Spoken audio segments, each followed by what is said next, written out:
Okay, good morning. Hello, beautiful friends. Time now in Montana. We're looking at 9:10 right now as we get our day started. I only have about 2.5 hours, give or take, to get these two caricatures done as quickly as humanly possible while still making them look awesome. The goal, of course, get those to the client, and then I got to race off to another meeting with a whole bunch of other clientele, a whole bunch of other crazy stuff. A lot of blessings coming in right now. We expected January to be a very quiet month, and boy, were we wrong. It's doing very well. So I'm a busy boy. I like being a busy boy. So I'm quickly making sure that our live stream is getting connected and running here. And once I'm certain of that, then we'll get to work here, get some drawings going on. How you doing? If you pop into the live stream, would love it if you'd leave a comment. Yep, it's definitely working. Would love it if you'd leave a comment down below. Let us know how things are going, how you're doing.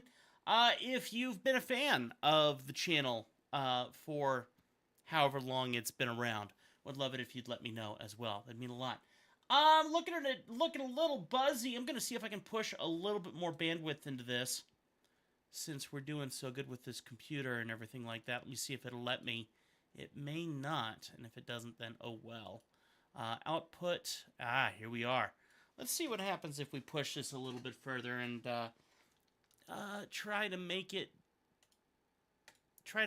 do a little extra. Let's see if that gets us a tiny bit more quality. We'll see. Okay. Now, as you guys know, I'm not allowed to play any music on the live stream if it's not copyright free. And music's a very important part of the work that I do. I get a lot accomplished when I listen to music. So I'm going to be cranking on some tunes here. So I would advise you crank on some tunes yourself. If you have any questions, leave them in the comments on YouTube, and I will do my best to answer them. So let's go ahead and get into this here. Today, I'm drawing two people. This is very interesting. Their first guy that I'm drawing, his name is Tim Lee. How crazy is that, right? So yeah, we'll be drawing Tim Lee today, and for once, it's not my face.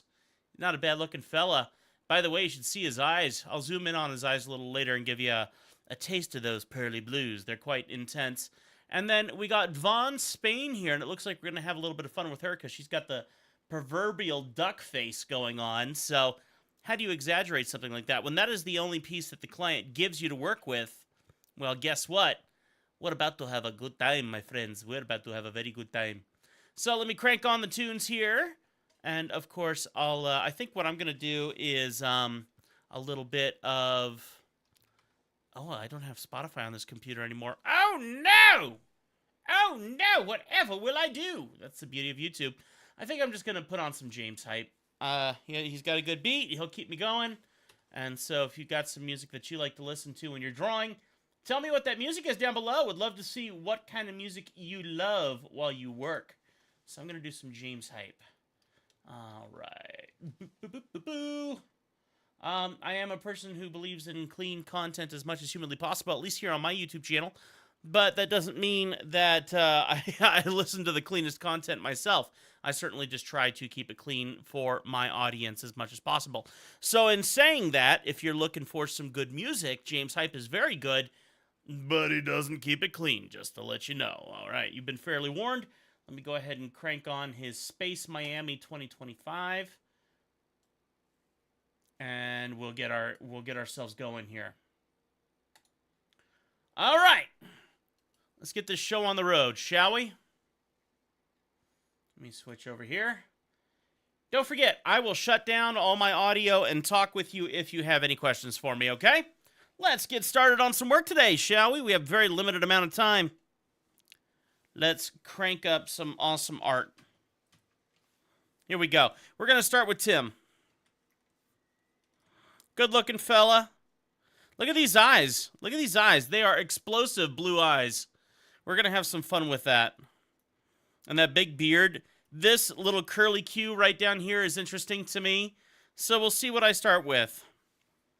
Let's go ahead and just try to think loose, Timbo. Think loose. Don't tighten up. If you start tightening up, you know what's going to happen. So I'm just going to start just by loosening up a little bit. because it's been a little while since I've done a caricature on this tablet. So I'm just going to get a feel for his face here, just for a quick little warm-up. And if I like it, maybe we'll keep it, but we'll see. I just want to keep things super loose right now.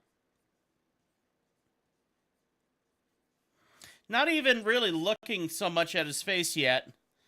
I got a general idea of what's going on.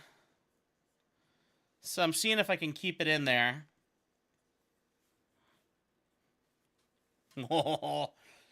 Music is so important for a good caricature. No joke. Whenever I can get away with playing music at my gigs, I bring a nice little tiny speaker, little Bluetooth thing, and when it's too quiet, I start cranking the jams on that, and that helps keep things lively in my booth. That's always fun. Okay. Now, I'm doing the wrong kind of hat here. We're going to fix that. So let me scale down. There we go. Scale him down a little bit here. Going to give a bit of room for his hat. And we're going to make sure it's a very flat brim hat.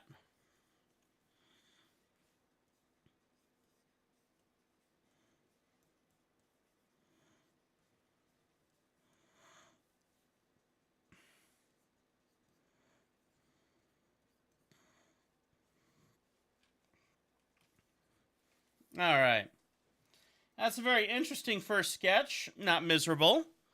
Could be a lot better. If you're watching and checking things out, seeing what this YouTube channel is about, I've had this channel for forever. I feel like it's been about 15 years, but don't quote me on that. I don't get much time to hop on YouTube these days. I'm busy teaching other people how to be successful on YouTube.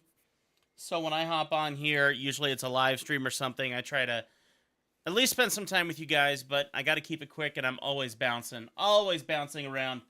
So if you're enjoying this, make sure to hit that like button. I would appreciate it. All right. Trying another take. Let's see which one I like more.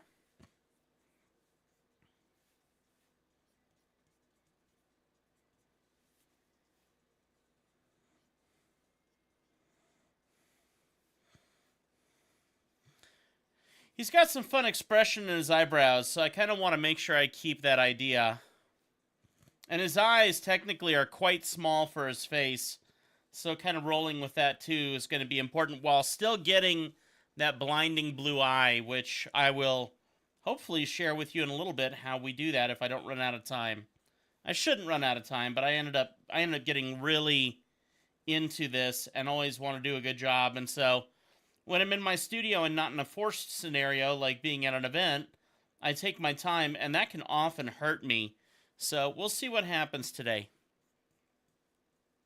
So far, I'm liking this shape of the face more. I like the dynamic of the face. Actually, I'm loving this. So I might roll with that.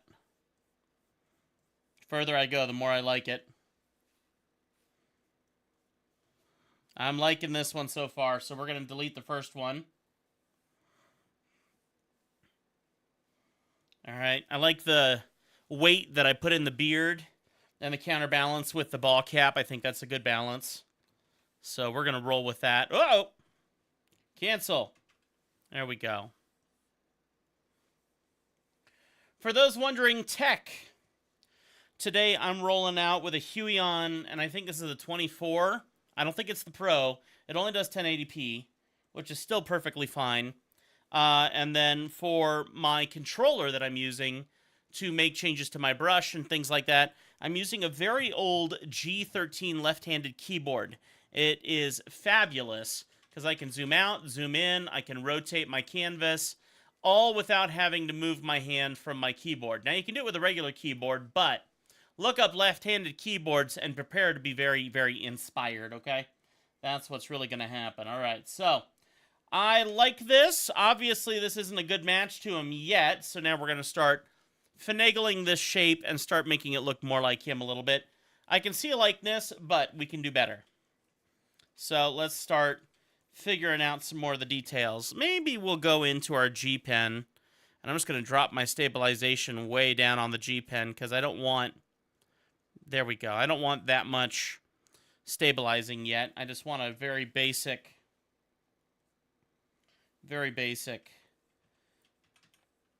idea of what I'm doing here.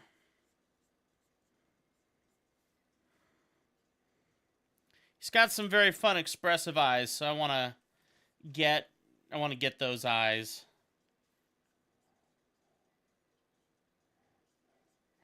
If you get good eyes, you'll probably have a pretty good caricature.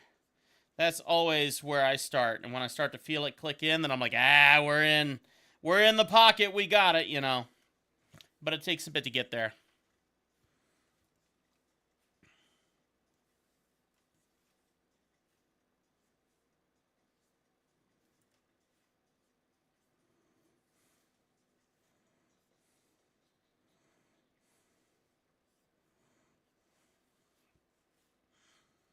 General sketching right now.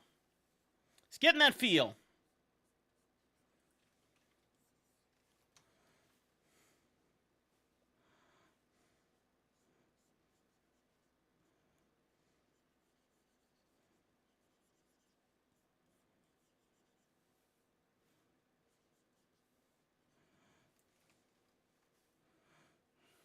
I'm noticing his left cheek, his right cheek, our left cheek, that he's got a bit more of a twist in there.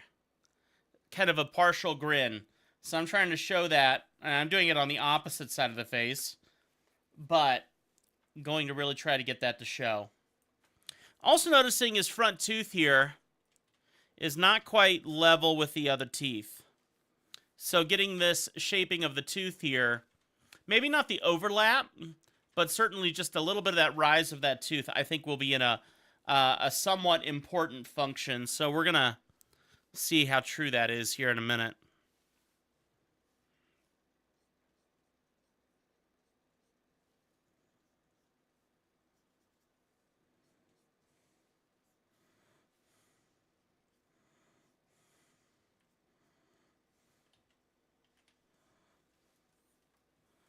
Now, so far, this guy on the drawing I'm doing looks way older than the guy over that we're drawing. So we'll make some adjustments and see if we can get some of that youth back, because that's going to be super important. Dude, I like the caricature, but I look 20 years older. Not interested in having that happen, so we're going to be making some minor adjustments to the accoutrement to make this livable.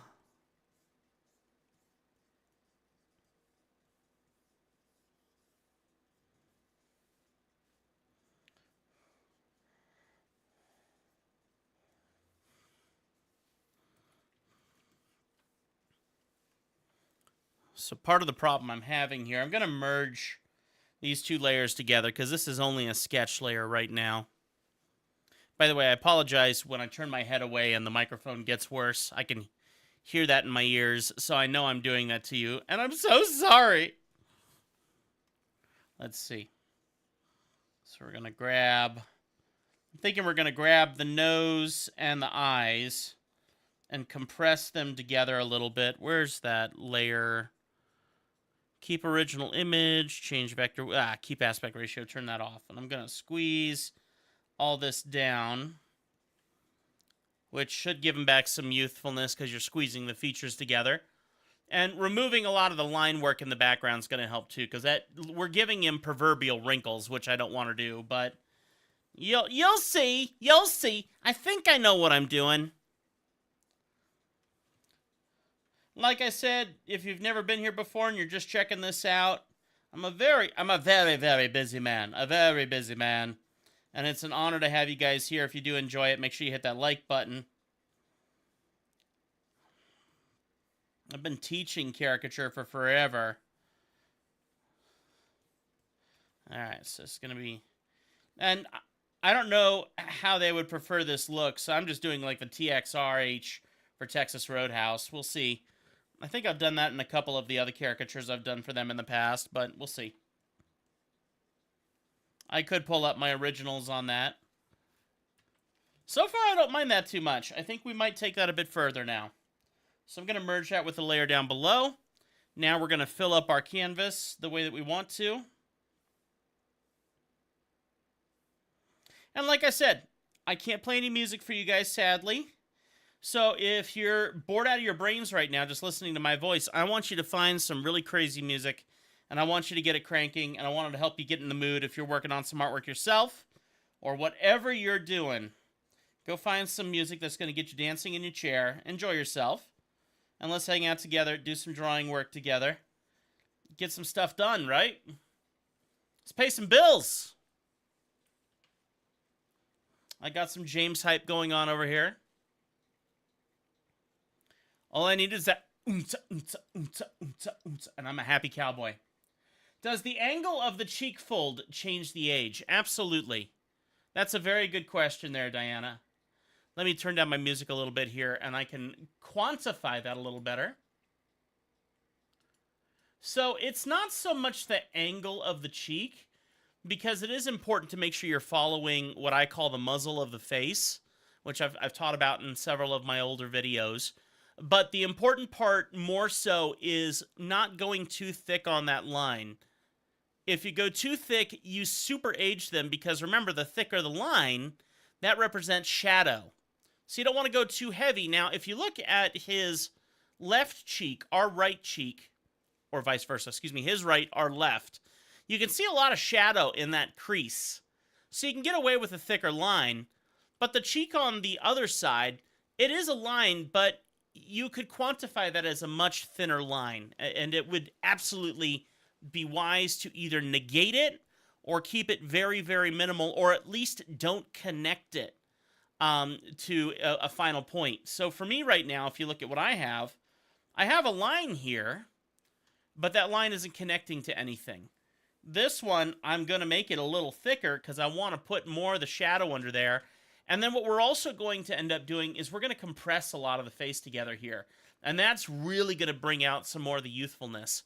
I've made the face very long, and that adds a lot of age. So the more we compress features together, the younger they become. If you've ever seen my video, and it's a very, very old video, where I teach how to draw infants versus adults, there's such a difference between them.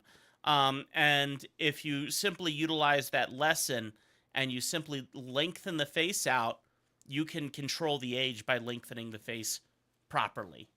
And then depending on how far the eyes are apart, honestly, I feel like I want to push his eyes together more, and I want to shrink them down more. So there's going to be a lot of steps that I'm going through here that once my inspiration kicks in a bit more, that's going to help me really get his youthfulness down to the age that he really is. Great question. I hope I answered that well. I love answering questions. All right. Great points. Thank you so much. Oh, you're so welcome. You are so very welcome. Thanks for hanging out.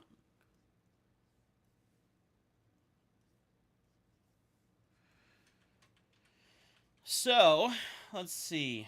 I'm going to merge these layers together again, because all this is only pre-sketch right now, so I have a lot of opportunity to mess. And the other reality here is it's digital, and so we can cheat on a lot of things. Now, remember when doing this was cheating? Now there's AI. Oh my gosh. Talk about cheating. I would say and I'm not complaining. I'm not complaining. This is going to happen in every industry, period. But the reality is I've lost a lot of business because of the simplicity of AI. I don't think they've quite gotten to the point where we're unnecessary.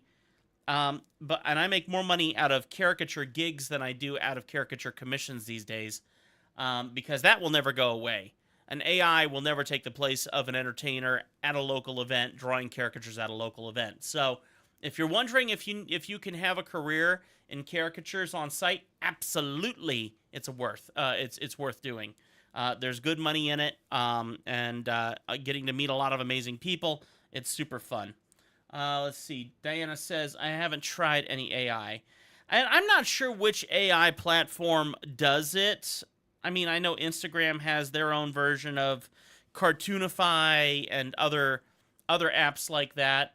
And there's a lot of shady people out there who are utilizing that and selling that as a final product. And that's where it hurts everyone. That's where it hurts everyone. That's kind of like the Bob Ross scenario. A lot of really amazing artists, oil painters and things like that, were deeply hurt by the way that Bob Ross painted. Bob Ross could just slap paint onto a canvas and have it done in 5 minutes for a video for, his show. But for a real artist doing very detailed paintings, like some of the paintings I do, which I don't think you can see in the background here. You'd have to see it on the vertical video that I'm recording. That took me 40 hours to paint. And so, in the same way, AI is cheapening the final product of what they are selling. It's theft from other artists like myself and like you. And then on top of that, it looks so cheap. It seems so cheap. And because it's so easy to come by, it drops the quality of what I do, which takes me hours to do versus someone else minutes with AI. I had a guy come to me the other day, and he's asking me to do a commission of his family for Christmas. Absolutely. I'm very happy to do that. What ended up happening is I told him a price of several $100s, and he ran fast and far because I would assume he was expecting something affordable because it's a caricature. It's supposed to be cheap and easy. It's not.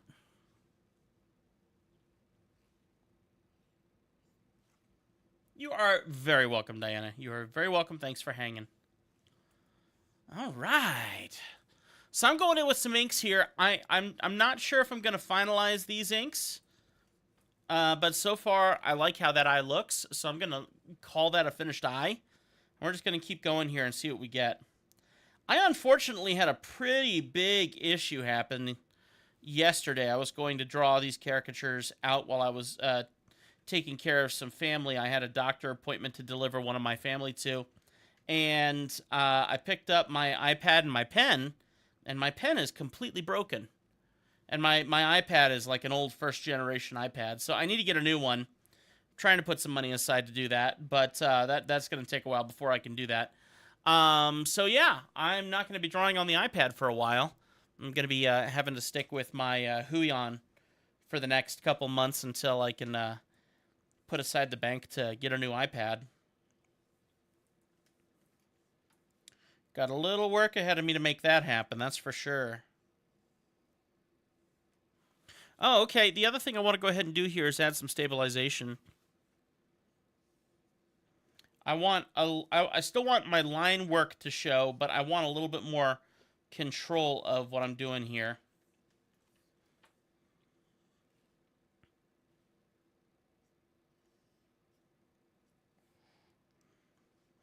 Tell you what, though, if you're ever wondering what is good equipment to use to make money as a caricature artist, an iPad is a miracle tool. It really is. And I would suggest the iPad 13-inch, the iPad Pro 13-inch, and get yourself the proper Apple Pen. And I've made tons of money with that device. It's so good. It's so worth it. It'll last you forever. Mine's lasted me forever. Michael says, I'm on the fence with AI. I like that it can speed up my photo editing. I like being able to create photos I couldn't otherwise do, but it sucks that people lose their jobs over it. Well, and don't forget, this isn't the only industry where that happened. I still go back to, what is that guy's name? Oh, it'll hit me in a second, I'm sure. There is a gentleman who talks about a complete industry that was destroyed in an instant from vehicles. Hang on, my music is still cramming my ears a little bit too much here, so let me turn this down just a teeny bit more. There we go. So, who was it? It's that guy who helped get rid of Pluto, helped change Pluto from a planet to a star. Whatever his name is, and I forget at the moment, but he was mentioning the idea that the industry of horses and wagons, horses and buggies, used to be a thriving, extreme, incredible industry. There was so much money to be made in it, and then cars were invented, and within 20 years, the horse and buggy movement was gone. Absolutely gone. Completely destroyed. Yes, you can still ride your horse and buggy, but now you have to do it in a secure place or in the countryside, something like that. So that is always going to happen. Industry will take over industry. Now, this is a pretty difficult one to swallow because we have an industry stealing, thieving from artists to create its product. That, to me, is a pretty big problem. And I think one that not a lot of people are very happy about. What on earth is this line? That must have been an accident. There we go. So that would be my thought on AI. I think it has some beautiful, beautiful benefits that are very, very helpful for artists. I prefer the admin side of things. I prefer that it can do my texts for my descriptions. I like that it can do edit by editing the text of my videos instead of editing a video with cutting and whatnot. AI has so many potentials, but AI is being designed on the shoulders of the people that it steals from. And that's the only problem I have with it. Because it is a learning-based thing. That's what AI is. Artificial intelligence learning off of someone else.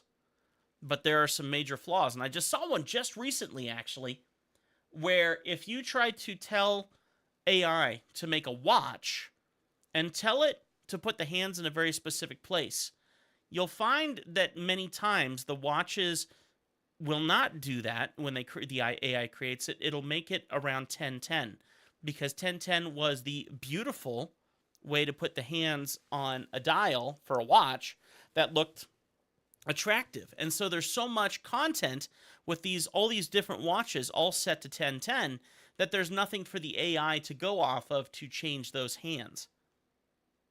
That means it stole or was inspired by a million photos of other content. So if it can't invent that itself, to me, there's a level of inspiration and a level of theft involved in both parts. Let's see. Diana says, I stuck on my pencil and typing paper. Oh, I'm stuck on my pencil and typing paper. I love my iPad and pen, but only occasionally with Procreate. Procreate's great. Procreate's great. I use Clip Studio Paint Pro, which if you pay for the monthly subscription for that, you can have it on 2 devices. So I have it on my computer and on my iPad, and I really like those 2 options. And that works really, really well for me. I feel like I made his nose far too large. Me talking is actually a good thing because what it means is I start looking at things and begin deciding what I need to adjust. And that'll probably adjust his youth a little bit too. So we'll just shrink that down a little bit. And then everything else needs to shove up. Like his mouth is now down way too low versus the new nose. Michael says, I'm a bit on the fence with that too because it's more of a learning rather than stealing. It's not much different from people learning an artist's style, but I get there is still an issue. There's always going to be an issue. There's always going to be an issue. And yes, there's this. Here's where I really get bent up. I really, really, really, really, really, because I'm a radio DJ, I really don't like the fake AI voices that people use in their YouTube shorts and things like that. To me, they sound terrible, but they're the new norm. You expect it. And to me, we're cheapening the product that we're all taking in.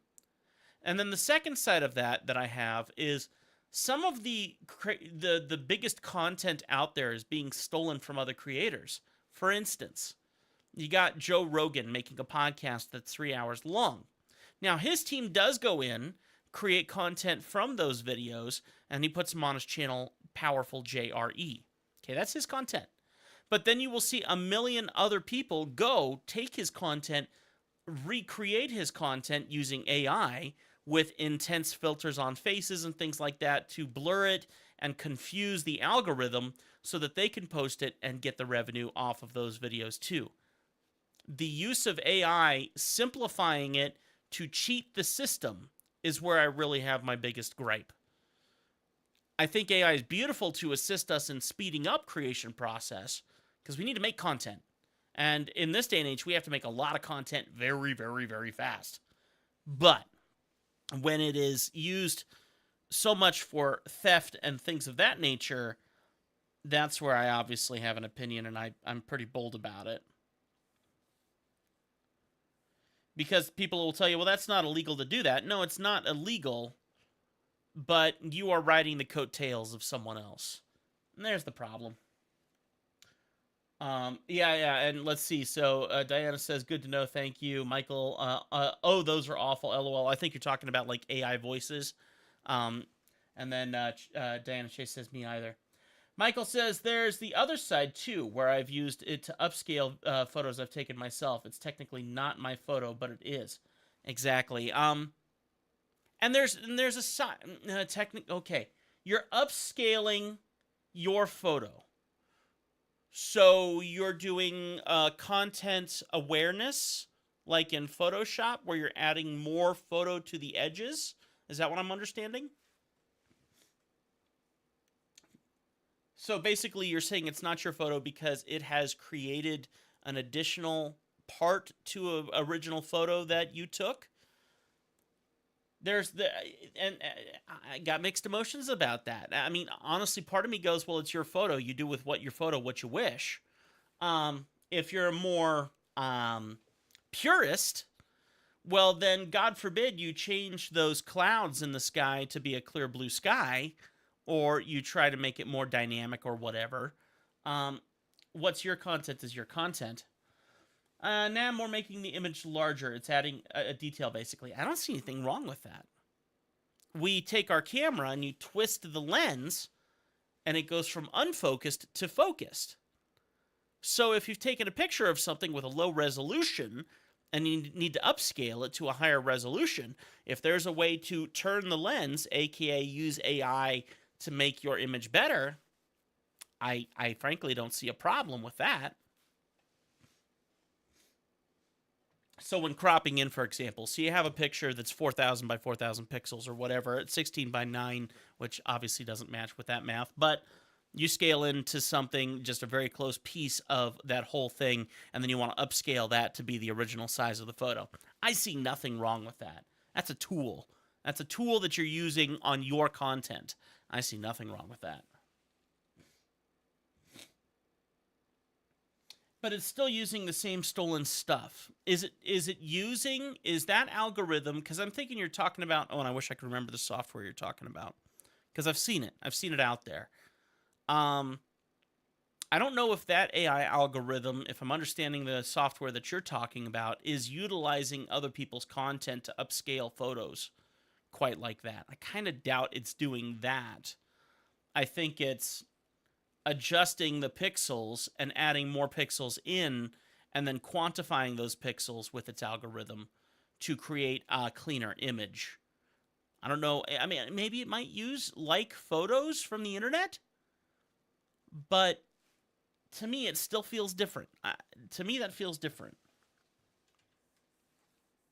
Not that my opinion matters.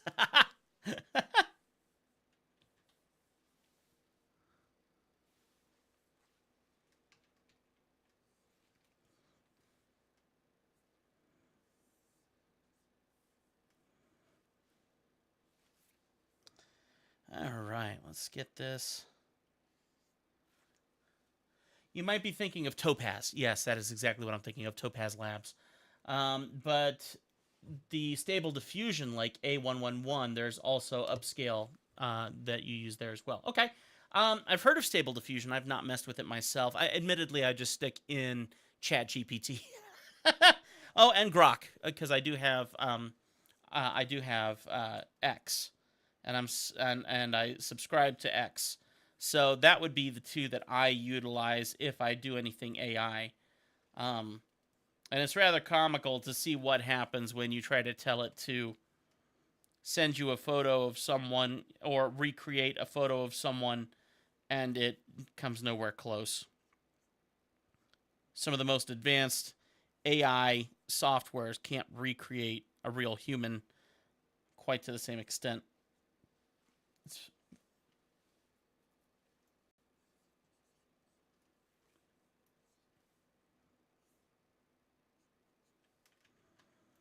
Hmm. That line. You talking the line work that I'm drawing, or? So I'm going to try this, and then I'm going to pull the tooth a bit lower. And then I'm going to ride it back up here. And I think this tooth is overlapping over this tooth. And I've always taught don't put too much black on teeth. So I'm going to be very, very careful with what I do here. There's very, very few teeth showing because of all that hair. So I got to be really careful with this.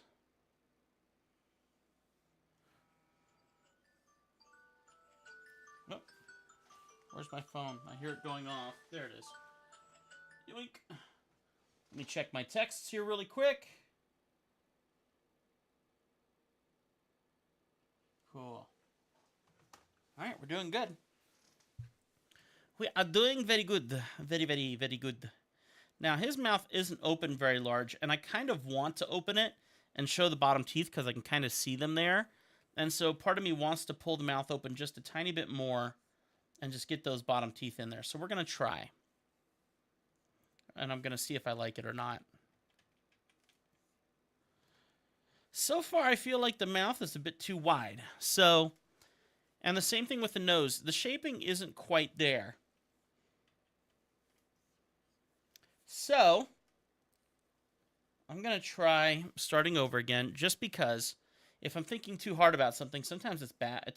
Sometimes it's worth backing up and rethinking this. So sometimes I go a little overboard, but we'll see.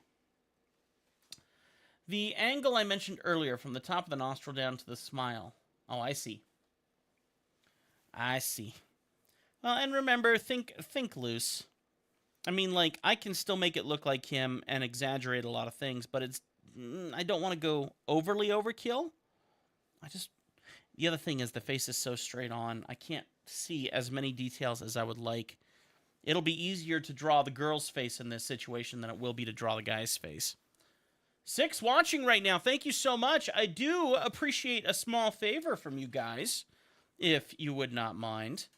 Would you please smack-a-lack that like button for me? I would greatly appreciate the FL. I need to stop doing accents that I have no right to say. Wish I could draw. I got an iPad Pro 13-inch and the Apple Pencil 2, but lack drawing ability at the moment. Frankly, that's practice. I worked at Disney, which I'm not technically supposed to say with any of my marketing stuff, but I worked at the theme parks in Orlando for a very, very long time and had a lot of people that said, hey, wish I could draw like that. The only difference is I took the time and I learned how to do it. I didn't know how to do it.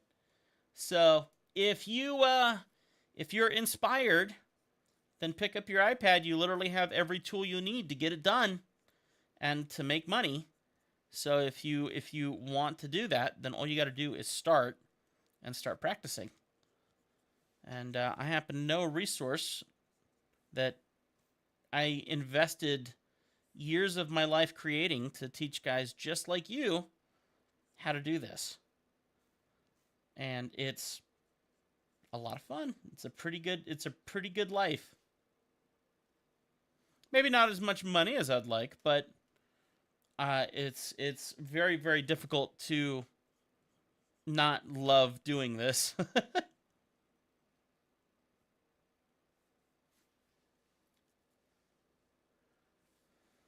It comes with its cons. There's not a lot of money in it, but getting to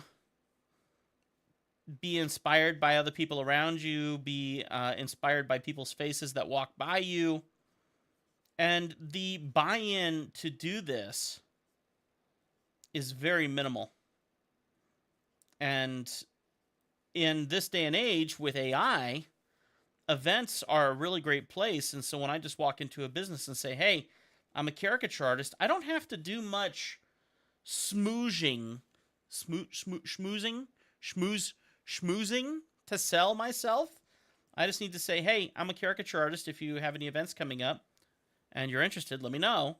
And usually that sells itself. Now, I live in rural Montana, And that's a win for me because no one else in Montana is marketing themselves the way that I am, as far as I can tell. So, being that kind of makes me the joke that we use in my branding, which is that I'm the kingpin of caricature in Montana. And so it just requires getting out there and doing your thing. Michael, yes, I get drained as I do 3D modeling. Oh, 3D modeling. Yeah, I can see why. Video editing, photography, and play piano, which I also have to practice, though I don't do much 3D modeling these days. Diana says, best video I saw years ago, a man on a street in New York, 2 chairs and an easel. He said he's been doing it for 40 years. Exactly. Exactly. Overhead to be doing this business is low. You buy your paper, you buy your markers, and they're not cheap. Let's be honest. I'm picky about the paper I use. I'm incredibly picky about the markers I use. Now, you could go this route, and you could go the iPad route, which I know many artists do, and I intend to do at one point in time. Then you got to buy yourself a printer to print out the final product, and then do that on delivery, once you finish your caricature at an event. And you have to get your speed up for doing that live, which I do not have.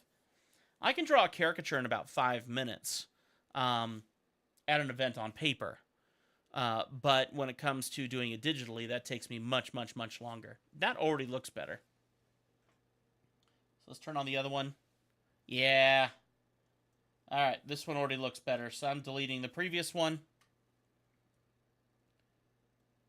You guys are going to hate this, but I'm going to say it. It's not the cleanest thing, but kill your babies. Kill your babies. That means get rid of your ideas, your theories, and your goals, and let nature take its course. Kill your babies. I know it's so gross, but it's a fact. It's a fact. If you lock yourself into what you think you're supposed to be doing, you're going to hurt yourself as an artist. That's not the way to finalize a piece, or else I'm going to be working on this all day long, and that is not something I can invest my time in. And at a normal event, I need to have this done in 5 minutes, and we are 42 minutes in right now on this. I love the art on Instagram, clipboard, typing paper, and Sharpie. It's the line work. He's simple and fast. People laugh so much. Yeah. How come it takes you longer to do it digitally? Are you just not used to the feel of it? No, I would say I'm more used to the digital side than many people are, because I actually prefer the plastic of the screen versus the marker on paper. What takes me longer, first off, is I'm in my own studio. I'm in my space all by myself, and in that moment, when you're in your own space by yourself, you question everything you're doing. When you're in a live moment, you don't have the time to question. Even if it's a sucky final caricature, you need to be done, you need to give it to them, and they'll probably like it more than you like it, by far. But that doesn't mean that you're going to be happy with it. The other side is the amount of work that I put into a digital caricature versus the work that I put into a piece of paper is vastly different. If you've seen any of my artwork that I do digitally, I go really intense on it. Lots of shading, lots of colors, lots of techniques, lots of everything to really make it a very unique, what I call a studio piece. And that is not something you do quickly. Now, these caricatures I'm working on today are supposed to be very, very quick. They're black and white only. They're not in color. And the goal is, these are theme park style. So I need to theme park my way through this as quick as I can. And for some reason with digital, I've just not been put in the scenario that I need to put myself in to get that speed down. I got more work to do to get that speed down. And 5 minutes for a caricature at an event is because you are under the gun, you're feeling the stress, and you're riding that energy wave, if that makes any sense. I could probably knock out something in 10 minutes. Actually, I'm sure I could knock out something in 10 minutes on digital. Would I like it? No. I don't think I would. So it's a work in progress, and I think the main factor is I've trained myself to see digital as a different speed, and to handle it differently and enjoy it at a different speed and to work with it at a different speed versus doing it on paper with watercolor and markers, which is what I do at events if I do color at events. These days, people don't need color as much as they like the black and white, so that actually helps me because I can get more done if it's just in black and white, which is nice. Diana says, I love the artist on Insta, the clipboard, typing paper, and Sharpie. Okay, I want to come back to that. I use Sharpies, but Sharpies are some of the worst art tools, period. Even their brush pen for Sharpie stinks. When I started in caricature, 7 people here. Thanks so much for coming in, guys. I hope you're enjoying it. Get in the chat room and chat with us. Love answering your questions. I'm here until about 11:30 or so, and then I got to start booking it for working on another event that I have to race off to here today. That's why I'm all schnazzed up in a button-down shirt and everything. Got to go meet with some clients and sit in on some meetings and things. So, when I first started in this industry, there was a marker that was called a Marquette. It was made in Canada. It was an amazing marker, and they went out of business. Or at least they sold or cheapened their product, and once they did that, the marker became terrible. Pressure in the line work is so important. Line pressure. And so you are always looking for the marker with the best line pressure. When that marker stopped being developed, then guys like me who have learned to use a lot of pressure while we draw because of that specific marker, we had to learn all over again. And so we ended up having to go to brush markers. The marker I use these days is the Copic black marker. And it's a brush tip, which means you don't go hamming down on it like you do a digital pen or like you would a Marquette back in the day. You would have to think very lightly, very loosely, and really structure yourself out as you're doing it. Now, do I use Sharpies? Absolutely. I have the Magnum Sharpies. I got the big boys. And I use those when I'm absolutely only putting down one line tone. And I'm not looking for pressure sensitivity. I mean, you can ride the pen up on its tip, on the sharp end on its tip, but that's a whole different variety in comparison to what my work is known for, more so, if that makes any sense. And then printer paper, or typing paper. Typing paper, I have not found a lot of success with typing paper.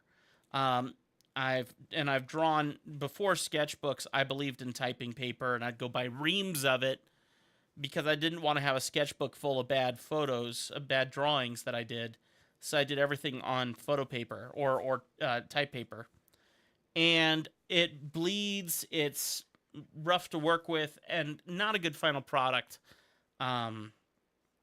especially if you want a specific size. And in my industry, working at the theme parks I worked at, our traditional size was an 11 by 14. So that's bigger than your traditional 8 by 11 paper. So I would suggest try reaching a bit further and look at some different components that might be a better fit for a final product. I mean, I also buy art protectors and things for specific size papers and things like that, and that also helps with the bottom end on how much money I make back at the end of a gig, you know, if that makes any sense.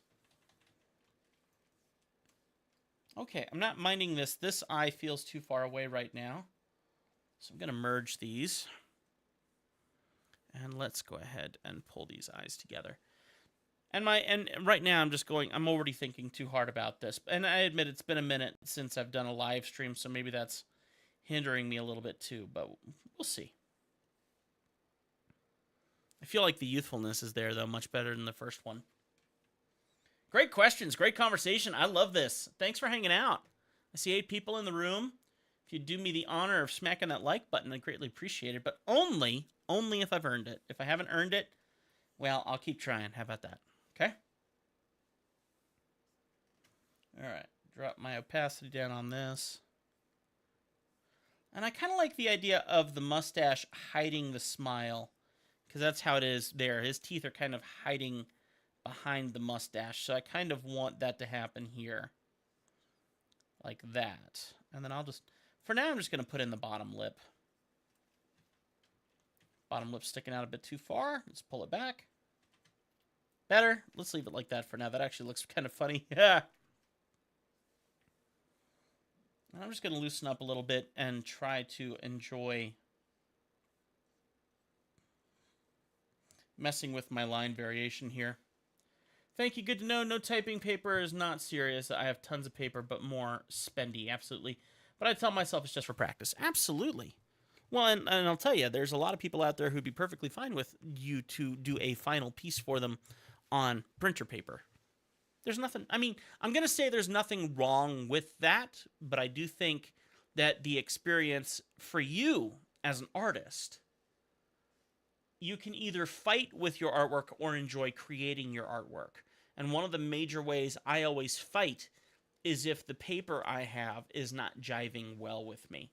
So I don't do much watercolor in my caricaturing anymore at events because, well, admittedly, I'm in Montana. I'm racing to get done however many people at an event. And so I make an effort to tell my clients, if you can put up with not having color, we'll knock out far more people at your wedding than if you want me to do color. Because it'll take me 20 minutes a person or 10 minutes a person to do something in color when I can do 2 people in 10 minutes if I do black and white. And usually that's a good selling point enough where they're like, oh, no, I totally get it. Let's just do black and white. But I have found so many times I'll go and I'll buy paper that works great in the past, and then I'll do watercolor on it, and it seeps really, really poorly. And it becomes a really terrible paper. And I have to live with it for an event, and it's painful and obnoxious, and the paint isn't sticking properly, or a million things can go wrong. Million things. So finding the stuff that might be a bit more expensive, but assists you in actually creating your content, in actually creating your final piece that you're selling. If it's fun for you, then you're going to do much, much, much, much better. If you're fighting with your material, yeah, you're gonna create a product that they might like, but you're gonna be sweating bullets throughout the whole process. My typing papers linger. I review them easier than my digital files. Exactly right. Best markers and paper on my horizon. Absolutely, good for you. And if you can still, and there are absolutely people who are totally fine with printer paper and markers. And if you're one of those people, don't let me stop you. Don't let me stop you. There is no wrong way to do this, okay? If you love what you do, if you're satisfied with your product, and your clientele are satisfied with what you're creating for them, if you're trying to do this for a business, then my gosh, don't stop. Whatever you do, don't stop. Until you get burned out, which did happen to me.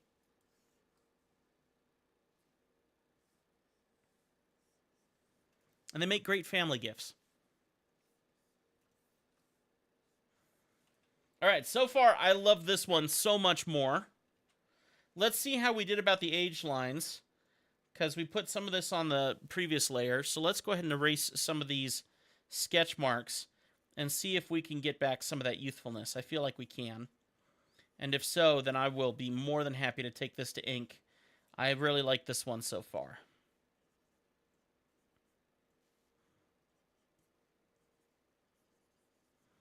Okay, there needs to be a bit more detail in the nose, but I am super satisfied with how this one's looking, so I think we're going to take this one all the way.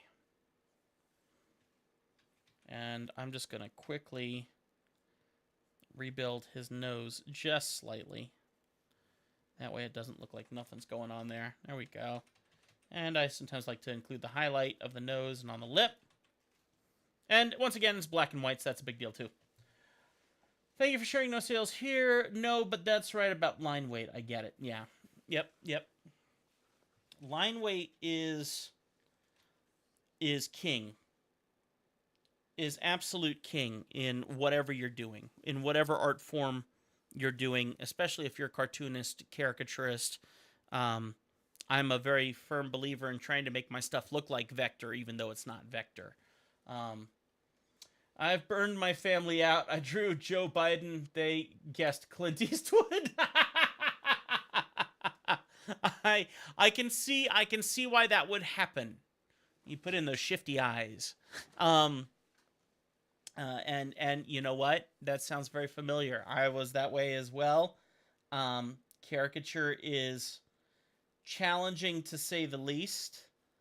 And I've taught this many times to many people. It is a mathematical fact that you are not going to get every caricature right. Mathematical fact. So it is totally okay to take some rejection because you draw so many people.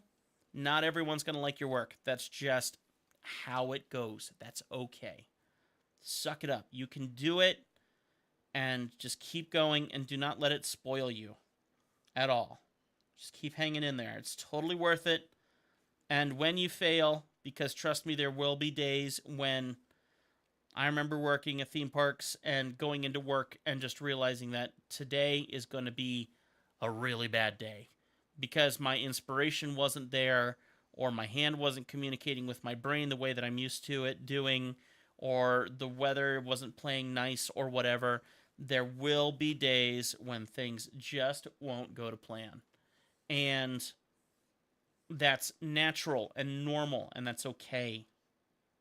And you cannot punish yourself for that because you will want to, and that's the wrong answer in every way, shape, and form. And the truth is, even on those days when I was absolutely hating what I was drawing and selling, but you have no choice because that is your day job and what you have to do, I was disgusted with what I was creating, but my clients still loved it. So it's not always about how you're feeling. Sometimes it's just hang in there and fake it till you make it, because even when you hate yourself, the people that are buying from you love what you're creating.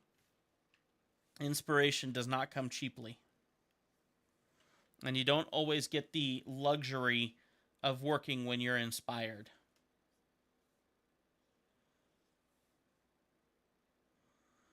Especially if you're trying to do it for a paycheck.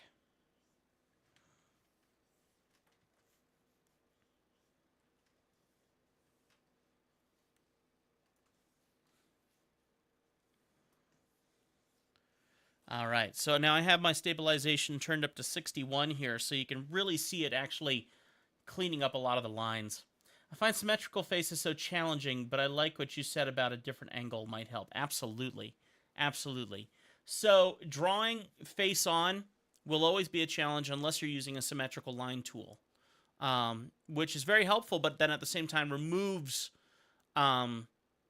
someone's likeness, because the fact of the matter is there are very few people who have the same exact look on both sides of your face.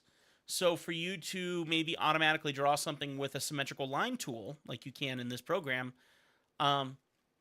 it might not look like them because it might be too exact. So you have to remember to loosen up. And so I try my best to inspire my clients to send me 3/4 images. Let me see if I can pull this up here real quick, and I'll show you something. Let me see. I keep it on my website, and it's my way of showing people, here's what you really need to look for. So let me show you this. Boop. And let's go to my website. Okay. Let me go to my caricature area. Caricature fine art. So, where is it? It's here somewhere. Digital commissions probably. Yeah, digital commissions. Bear with me. I'm getting there. Okay. So, take a look at this image here. It says, take care of your artist so they can take care of you. Give us more than just a portrait reference. Send us all three. Profile, 3/4, portrait, which is the hardest to get a good reference from, hardest to draw. This image here has helped me in major ways because people just need to understand that it is very, very difficult to keep things symmetrical. But if you can send me all three photos, head on, side, and profile, that will give me plenty of detail to understand how far out your nose needs to come out, what side of your face quirks more than the other, things of that nature. Totally worth it. So always, and in my opinion, 3/4 is just the easiest way to do things. When I look at like this caricature I have here, that's a very much a straight-on face, and I've twerked things because of how he expressed himself. And same with the mom, same with these. You can kind of see all these straight-on head ones look quite a bit different from all the 3/4 ones, because the 3/4 ones are just so much easier to get a feel on. They're just quicker to work with. I got the hiccups. I'm sorry. I got the hiccups. There we go. Let me close that out here.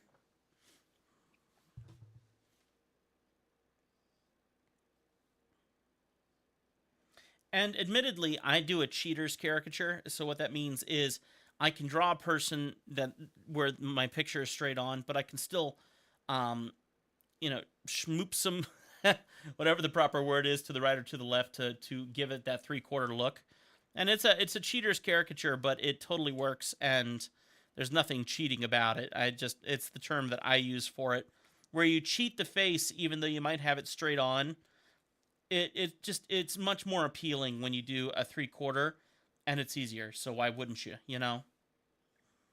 It's easier if you're used to that. I know another artist who prefers to work in profile, or in straight on. Profile's a different matter, but I know someone who prefers to work straight on, and they would say that that's easier for them. Yeah, to each their own. Everyone's different. All right, once again, we're talking about those laugh lines. I want you to see how thick I went on this laugh line here versus how thin I went on the other side. And I'm going to compensate, hopefully, with this mustache.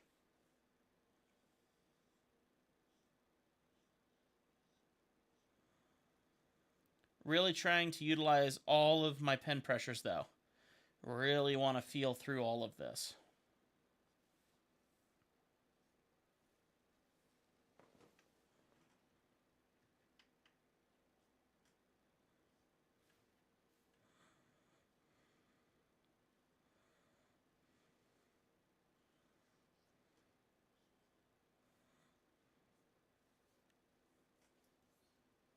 And if I can inspire you guys, when you do your lines, try to make sure that they always come to a tip. That is a big, big help. If it's just this blob, you're losing the opportunity to make something beautiful. So here's a blob, and here's that same line with tips.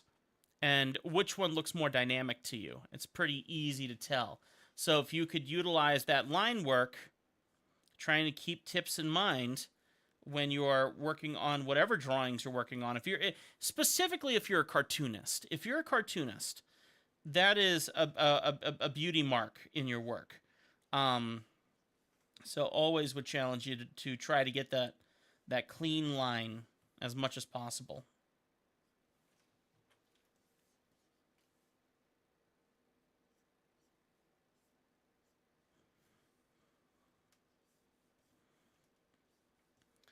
Nine people in here. Thank you so much for hanging out. If you have any questions, leave them in the comments. We're still here for another...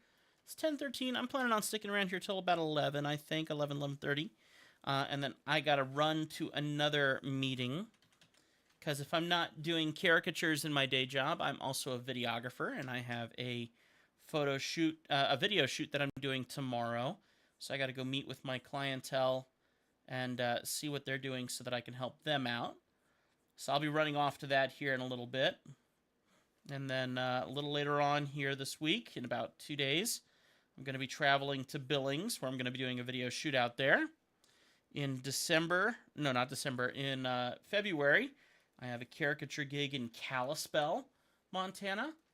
So there you go. I get stuck on the angle of that laugh line. I see 530 in the photo. But this is your style. Oh, I forgot.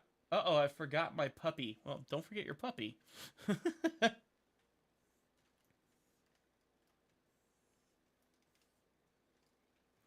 All right. I need to check on my girls. I got two dogs, and they're awesome. My Great Dane and my Corgi. They're my good girls.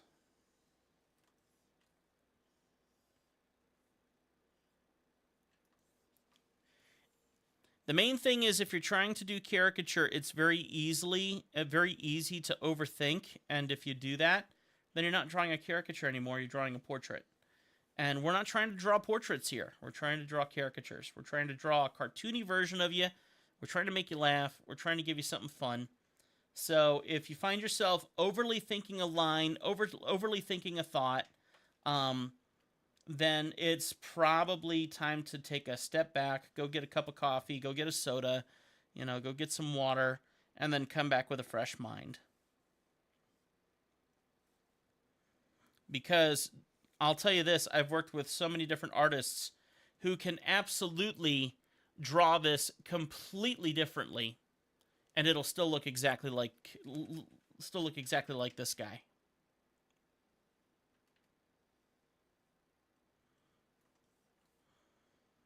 And when I say completely differently, I mean completely differently.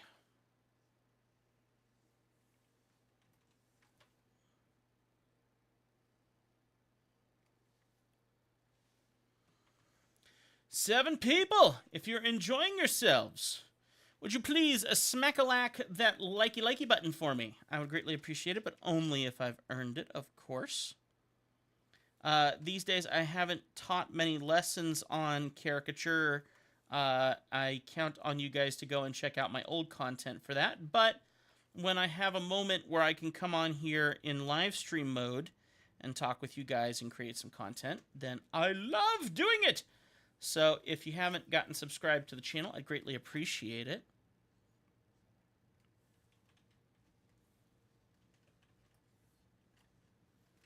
Yeah, that looks really good, actually. I like it. Now, I'm going to go ahead and create a new... Actually, there's two things I want to do. First off, his eyes are blinding blue. And we're doing this in black and white, so there's a way to make sure that those eyes look blue. And the only way to do that is to make those pupils smaller. So that's what I'm going to do here. Let's go on to the layer here with my eraser, and I'm going to erase these pupils. Okay. And I'm going to make them way smaller. They'll look a little freaky, but that's the point. We'll see here. So we'll just do something super tiny. Still trying to put it directly under the eyelid because I feel that that looks a little better. And that will give him so much more white in the eye. Now, I do think that adding a highlight is still important, and since we're drawing in black and white, there's not much area to do a highlight, so what I'm going to do instead is we're going to go grab our eraser, and in that pupil, we're going to erase a portion of the pupil. Ta-da! We have a highlight, just like that, which adds to the blueness that we have going on for him there. So yeah.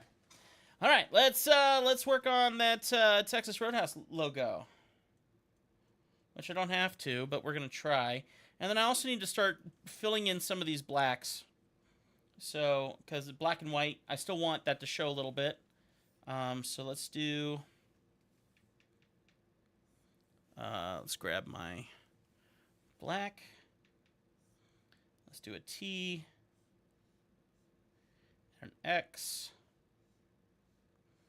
Learning your block letters is very important. Okay, here's an R.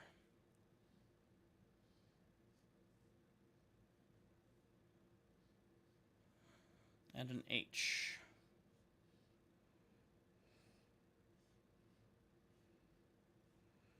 I'm going to adjust that H a little bit.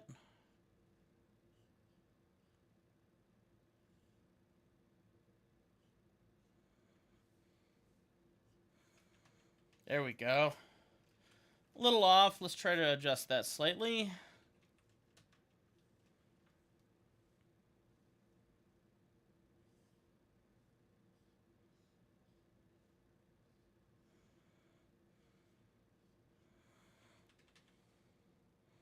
Okay, and I did put it on its own layer, which is super important because then I can just throw it around where I see fit. And maybe we'll also put a little circle around it. Let's do a new layer. Why not? We'll play it safe. Something like that. And maybe drop it back behind. How's that look? That doesn't look terrible. All right, let's see if we can get some blacks in here to make this more dynamic. Different layer. Don't screw up what you did before. Do it on a different layer.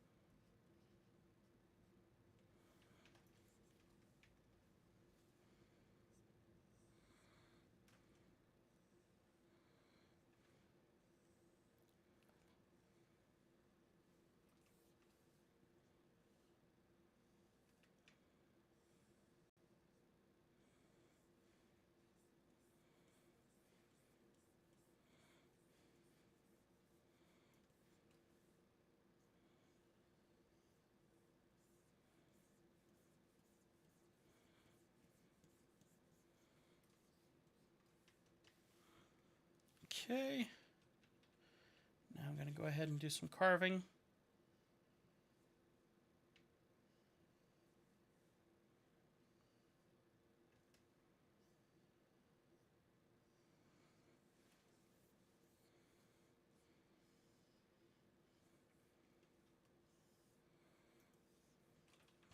Maybe we'll do some pull tabs in the white.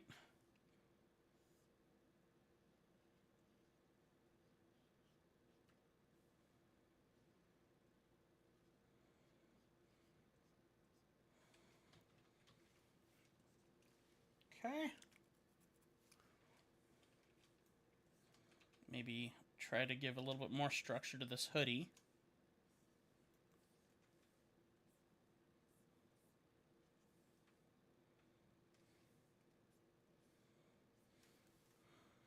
Check my stabilization's not quite up as high as I'd like. Try to get some cleaner lines with this.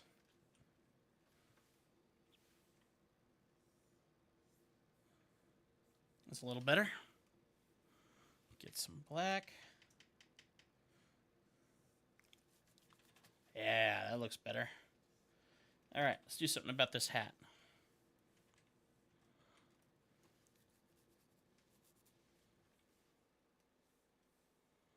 Different layer. That way you can explore and mess with whatever you want without damaging the final artwork. Just be creative.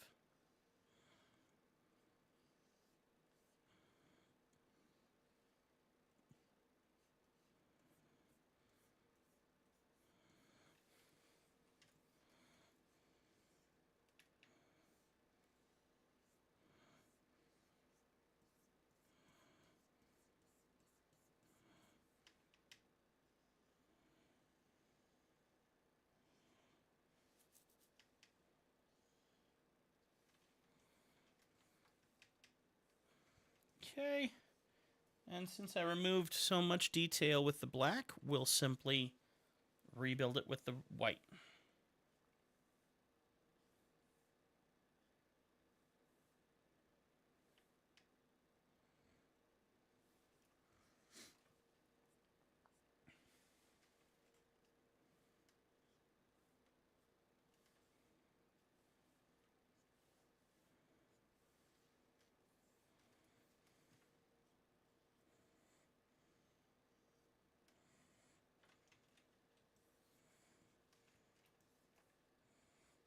It looks great. Actually, I really don't mind how that's panning out.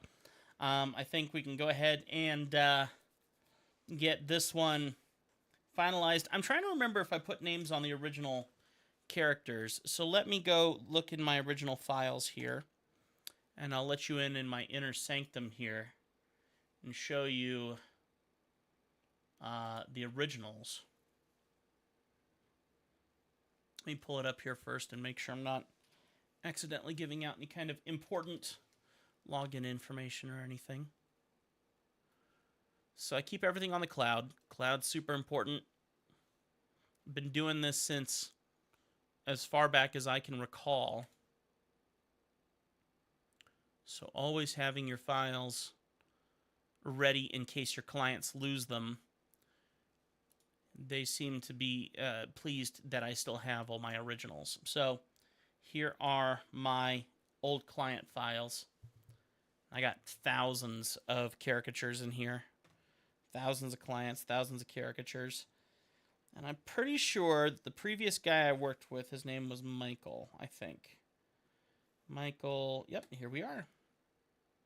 Okay, I definitely included their names on the originals, but I'll show you what some of those originals looked like.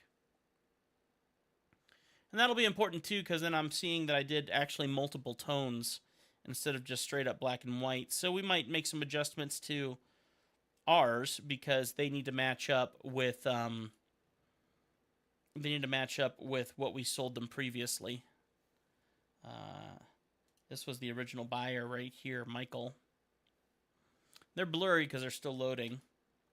And I think Alex was my favorite out of the bunch. So we'll see what they think of these. This looks awesome, though. I like how this one feels. This one feels really, really good. But let's go ahead and get his name in here. So let's make a new layer. And I'm just going to build it over top. No big deal. Let me do it in a different color, and then I'm just going to change it to black and white once I'm done. So let's do...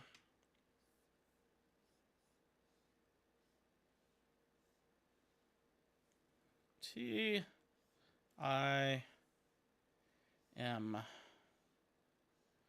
Like I said, learn your block letters.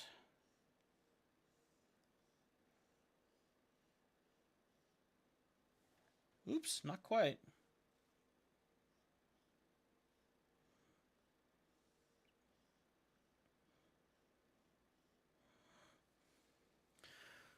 All right, always on a different layer, so we can adjust accordingly to make sure we're happy with where we're placing things. Now, I think I'm going to scale it down because I would like the beard to overlap over the name. So I want to make sure that the Tim is still completely visible even though the beard will overlap over it. That's my theory. Let's go ahead and move it down so that our inks go over top. Now let's go to Edit, Transform, no, Tonal Correction. Let's go Hue, Saturation, Luminosity, and just blank it out to white. Okay. Let's see. Maybe not blank it out to white.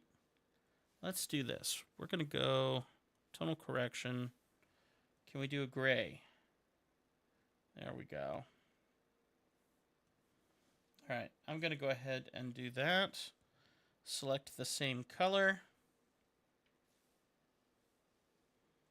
Drop that below that layer, and we're just going to fill that in here. And I'm going to fill it all in, and then I'm going to do a mask to hide what I don't want. So instead of erasing, we'll hide the excess.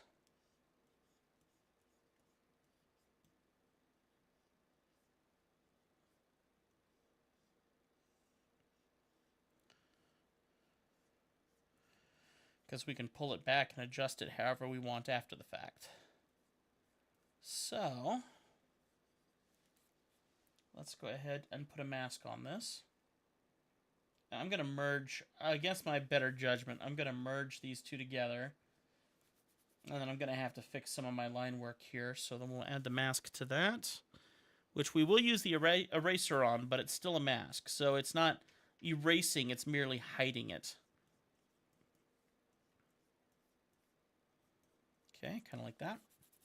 And then the other thing I want to do is, let's see what happens if I put it up here. Oh, okay. Bring that back down. What I might do here is I am going to erase. And I mean erase. I mean, I could mask it. Let's try masking it.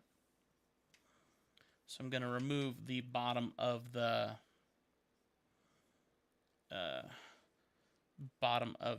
hoodie here. Neck of the hoodie. Okay. And then let's do another layer over top of this with black. This is going to help us redefine the text.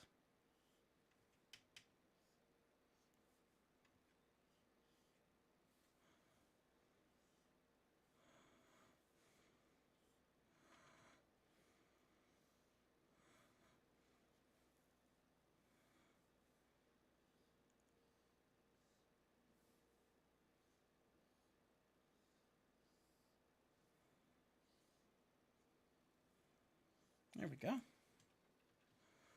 Almost done.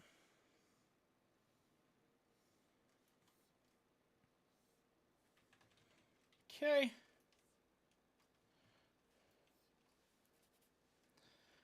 I don't like that as much as I thought I would.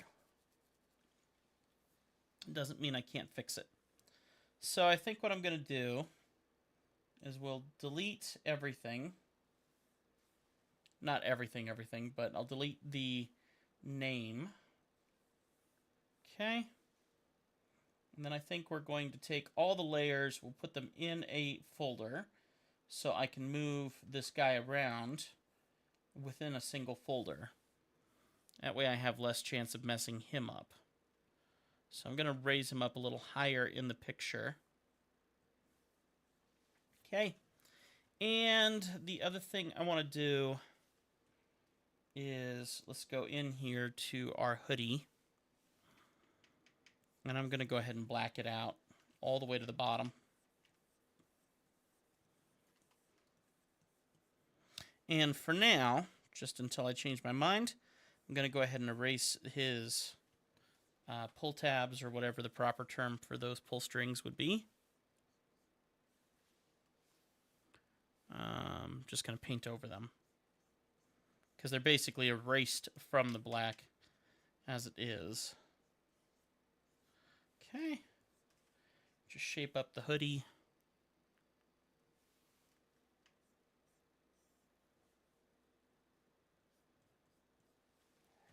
Okay, now we have plenty of room to redo the text. You are very welcome, Diana. You have a good day, okay? Thanks for hanging out.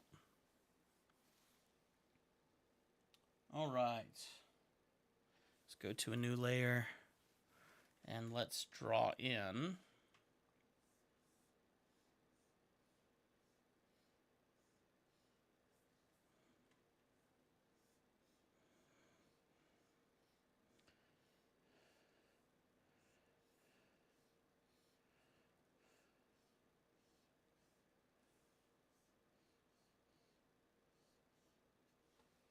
That looks a little better.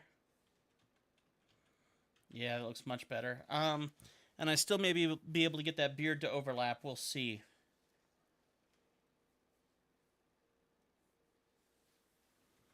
Okay. Let's do this. And fill it with off gray.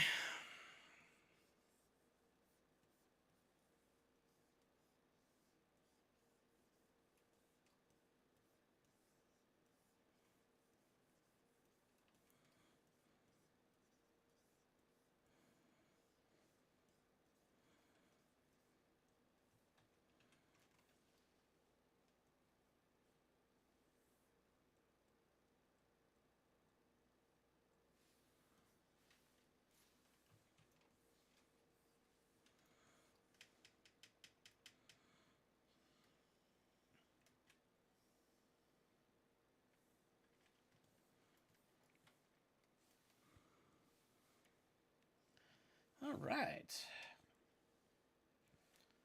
Well, I am so thankful that so many people are hanging out here. This channel has been, frankly, a dead channel for a very long time. There was a day and age when I would upload a video many, many moons ago, and it would get 100 views within a few minutes, 1,000 views within an hour or two, and was the epitome of YouTube success. But I talk a lot about my faith. I talk a lot about, what God's done for me and things like that. And I think there was a point in time where some individual probably went to YouTube and said, hey, this guy's making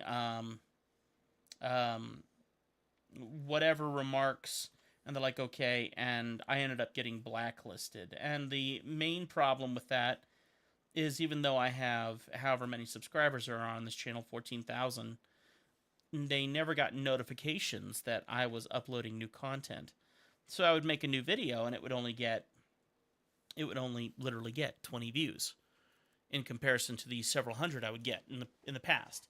So it burns you out and makes you run away with your tail between your legs and just be absolutely bummed and think that the world is out to get you. And so I took a long break and was trying to decide if doing anything on this channel was even worth my time, because there was no money in it, because they demonetized me. And finally, I'm like, you know what? I'm still an artist. I still enjoy hanging out with other artists. I still enjoy giving advice. This channel is still viable, even though it doesn't have the followership that it did. And what has also been amazing is, even as I am here doing this, I'm having people contact me going, oh, I remember you back from the days, way back when's. And so it's really great to reconnect with everyone. So I just decided, which I know it makes sense, but if you're looking at it from a business perspective, it doesn't make sense. I decided that this was still a viable channel and I should continue it, even though I am not making money through it, which is not a good financial decision. For expressing religious beliefs, yes. In my opinion, that would probably be the main cause of why I was blacklisted. And there's nothing I could do about it. Now, admittedly, I've learned a lot about how to be a better presenter. Being a radio DJ, having my own morning show and stuff. If you go back and you look at some of my old content, you'll be like, well, he really didn't know how to speak well. He talked too much, talked too long, jumped around way too much. So there's reasons why people wouldn't stick around. That's a given. But when it came down to it, I had a massive followership of people who were simply not getting notified when I released content. And that just is so disheartening, because we work hard on our content to help people grow. But if YouTube's going to be like, well, sorry, your content is not worth being on YouTube, and we're not even going to share it with the people who believe that, what's the point, Oops, I think I overdid it, but that's okay. I can backtrack. Let's grab and this is the point about using masks. Masks are beautiful. So we can come in here and recarve out what we want to keep and not keep.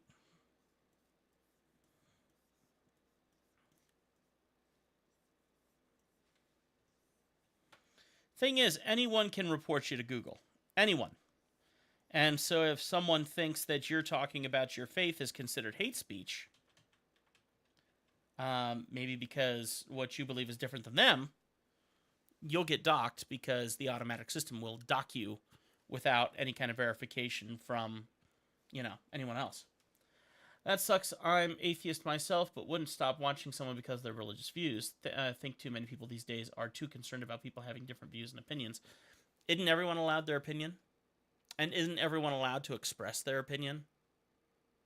And shouldn't it be a right of ours to be able to say what we would wish to say? So even though I would say it absolutely matters what you believe in the long term, after you die, everything else, in the same breath, no, I agree with you. It shouldn't matter to that extent, to such an extent where they are building you a rap sheet for having an opinion. The beauty of living in America is that we're allowed to believe what we believe in America. But social medias have been protecting themselves by censoring. And I do think some censoring is important, because the one thing I don't want to see is a bunch of pornography and unnecessary imagery. I got off of Facebook because of some of the things that Facebook was sharing me, and I'm just going, I'm really sick of this. I'm really sick of what Facebook thinks I want to see, and then you also have, I used to be on DeviantArt many years ago, and had a really good followership on there, and had to walk away from there because they started calling pornography a form of art, and it completely changed the face of that website, and in my opinion destroyed it. But so there is an important kind of censorship that needs to be done, but not one that affects what you say. I mean, yes, choose your words carefully, and don't be surprised when you're blocked for that kind of stuff,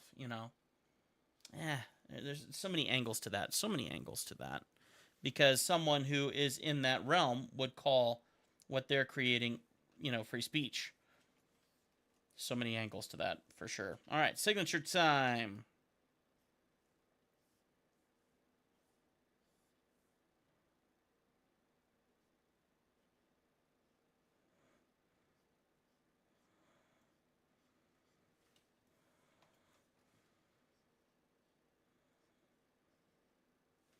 Ta-da! All right, that's one down. One to go. These days, though, you're going to offend someone no matter what you say. Exactly. Truth. Very, very true. And don't be scared of it either. Don't be scared of it, because you are allowed your opinion, hands down. All right, so let's go ahead and save this, which is ridiculous that I haven't saved it yet at all, because that's a bad move on my part. Let's get to my OneDrive, business, draw too much, client art. And I'm just going to go ahead and save it under Michael for now. Where's Michael? Yeah, there we are. So this one's going to be new order. Okay, let's go in here. And Tim Lee, which for once is not me, which is hilarious. Boom! All right, so Tim is basically done. And I'll even quickly export the JPEG while we're here. Okay. All right. I like it. That's a good one. That is a very good one. I do think so myself, if I do say so myself, which I do. And then the other thing I want to do is go ahead and turn off the background and see what happens if we had a transparent. I'm not too worried about transparent because I know what they're going to do with these. So I think we're going to leave that as is for now. If they want a transparent, I can offer it later. But let's go ahead and do a new one. We're going to go ahead and close out Tim Lee, the kitchen manager. Boom. And now we're on to Miss Von Spain. This girl looks like she works out. All right.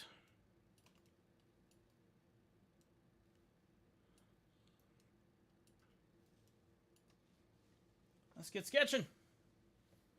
Time now is 10:43, so we are running out of time. It is getting close for me to start getting my button gear for other stuff. But let's see what we can get accomplished here.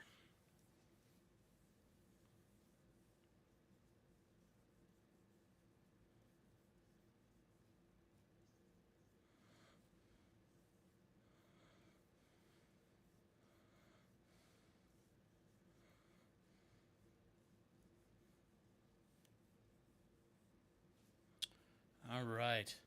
And for those of you who are wondering, yes, it is harder to draw women than men. So I'm starting super loose because I really want to enjoy whatever I create here. I'm thinking she's got some pretty crazy freckles, which I think are kind of cute, so we're going to have fun with that.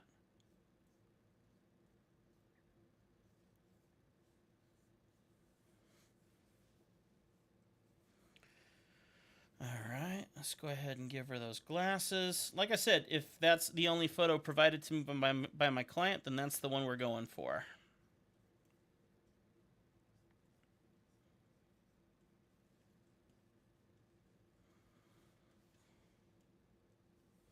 Let's try that again. I hate it.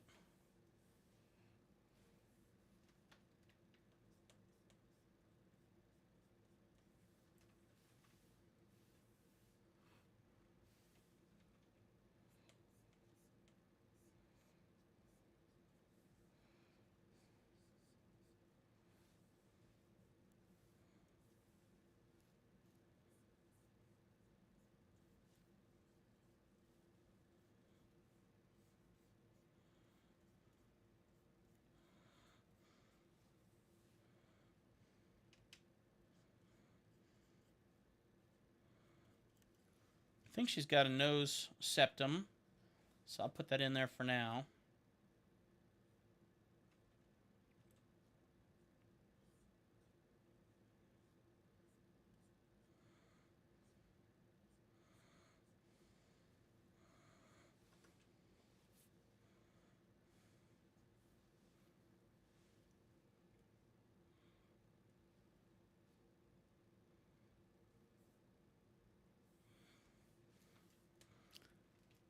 I want to say there's a nose septum there. There might even be a ring on the side. She's got a couple ears, piercings in her ear. So we'll see. She's got a bunch of chains on her neck. Definitely has a million freckles. Those will be fun. Be some fun beauty marks to put on her.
Don't forget, my friends, if you have not hit that like button and you're enjoying anything about this stupid live stream, it would be a great honor if you'd smack that like button for me.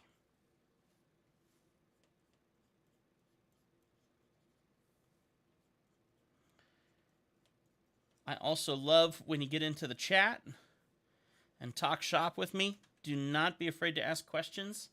I love answering your questions.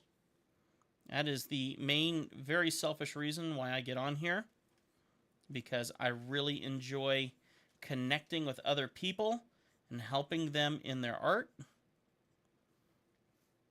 Not that I am amazing in it, but I'm good enough to teach others a little bit about what they can do. And I've been doing this as a career since as long as I can remember. Been doing this full time for the last year, and in my opinion, very, very successfully. It doesn't mean there's a lot of money with it, but it does mean that I'm doing it as a full-time job. Between my wife's paycheck and mine, we are somewhat surviving. In my opinion, that's success. So I have a lot of advice I can give to help you get started, to help you improve, and to help you find your voice in caricature. And let me tell you, it's fun. It's a crazy, awesome gig that I get to do for a living, and I'm not scared of helping someone else find that success too, because there's plenty of room for everyone. And I mean, honestly, I'm in Montana. There's very, very few people doing this in Montana, and very, very few people marketing themselves the way that I do in Montana. So there's plenty of room to play wherever you are in the world, and plenty of ways to find success. So I want to help you make a reality out of your dreams. And if you like the idea of doing caricatures for a living, even for just a side passion, a side hustle, or just something fun for you and your family, then this will be a fun place for you, because I've invested so much of my life in creating content on how to improve in your art, specifically in the world of caricature. So don't be afraid to go look at all the other content, ask questions. A lot of it's very outdated, even though I still use the same techniques that I used in the past. So don't be afraid to ask questions.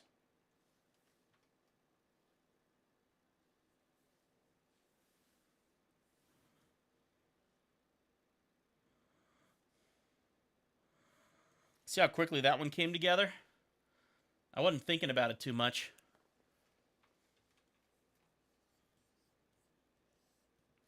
All right, so let's. I think I'll start inking it. I want to get the name in here, so let's get the name in here really quick. V. So let's do V. A. U. G. H. N.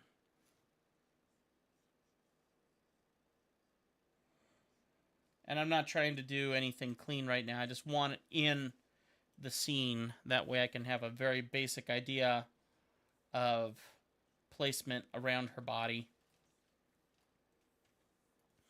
So I'm honestly going to shrink her up here a little, because I like the idea of putting her shoulders above the text. There we go. All right, let's get inking. We're going to make quick work of this one, I think. Hopefully, we'll find out.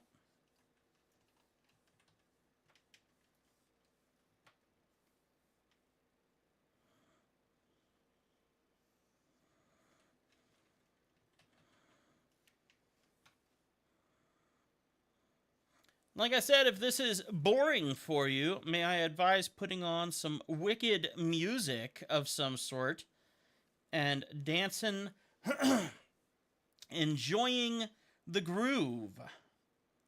Because my voice sucks, and I would highly advise that you enjoy some good music while watching some fun art. And if you're inspired, then get out that pencil, get out that paper, get out whatever medium you use, and play along.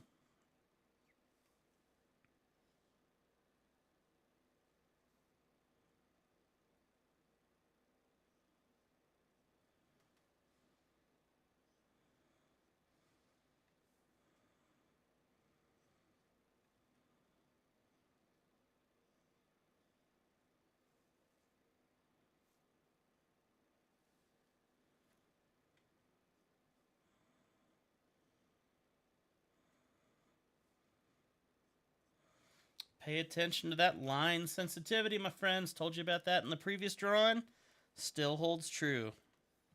See what you can do to get those line pressures to really help sell your work.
I don't mind how this one's looking so far. This is fun.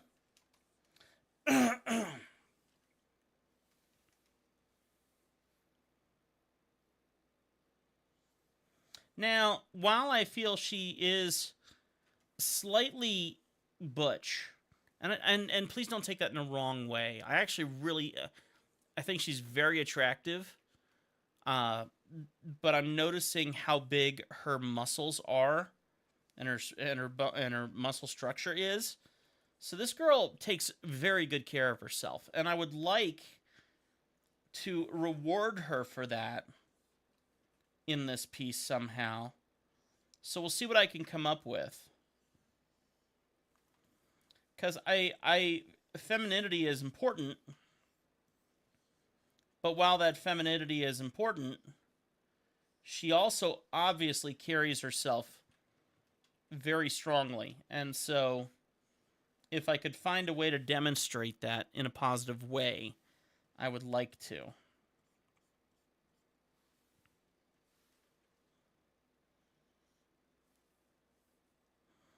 And she obviously likes her chains, so I can see that being a good option.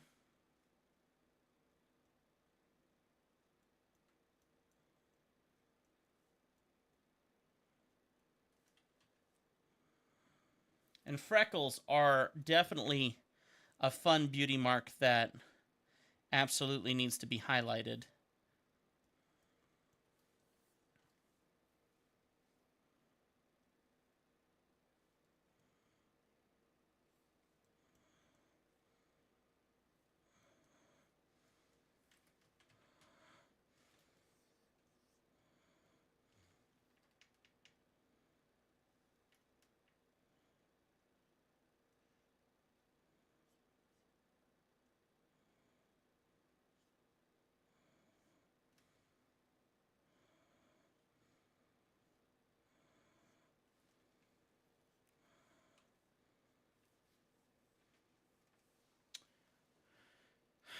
Catry 3D. Hello, it's an honor to talk to you live. I'm a 3D character artist and create stylized caricature of people in 3D. Your 8 years ago tutorial was a game changer for me. Ah, that's amazing. Oh my gosh, thank you so much. Oh, that's a lovely compliment. Thank you. I love that. Thank you so much. You made my day.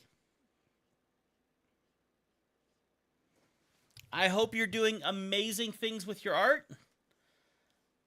And I am so thankful to be a part of that legacy.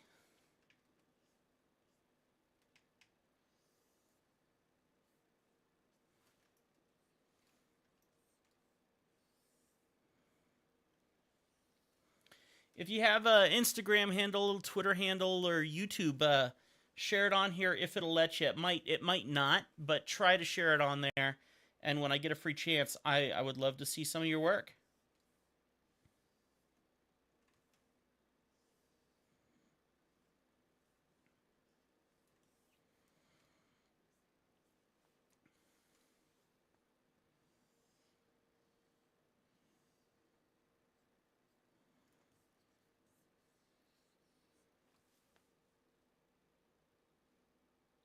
Thank you so much. I appreciate it. That's a lovely compliment.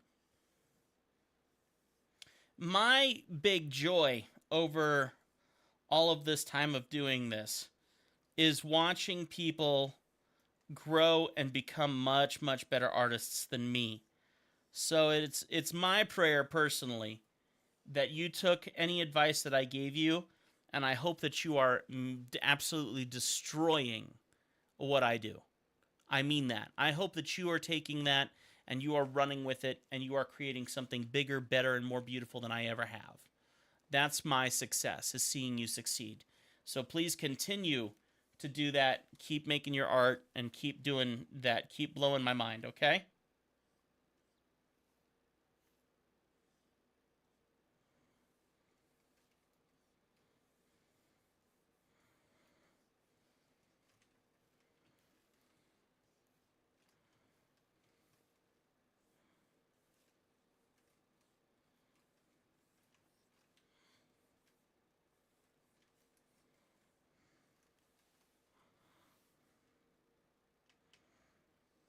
I guess you never know what video is going to be the one that changes someone, that helps someone find what they were missing, that missing link. You never know what video it is, and you put your heart into each video and what you're trying to teach, and certain videos just never get anywhere, and other ones that you never expected are the ones that absolutely blow out of the water and change lives.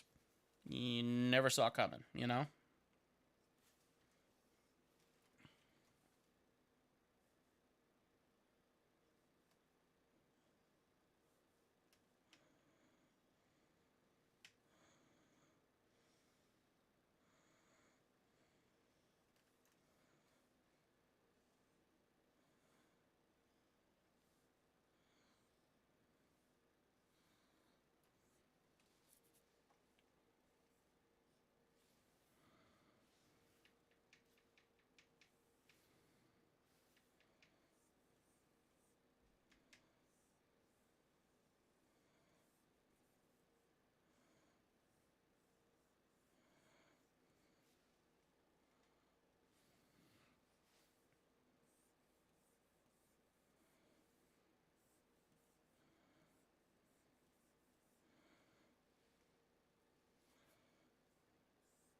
Okay, let's go ahead and do... I am running out of time really quickly, guys, so I'm sorry if I'm getting a little bit quieter. Don't be afraid to keep asking your questions or thoughts. I deeply appreciate them. They're very flattering. Thank you so very much. I fully intend to get this one done, preferably before I leave here. I have about 30 minutes. Yeah, it's 11:02, so I got to get going here soon. So let's see what we can get done in the next 30 minutes or so. I think we're going to have this done.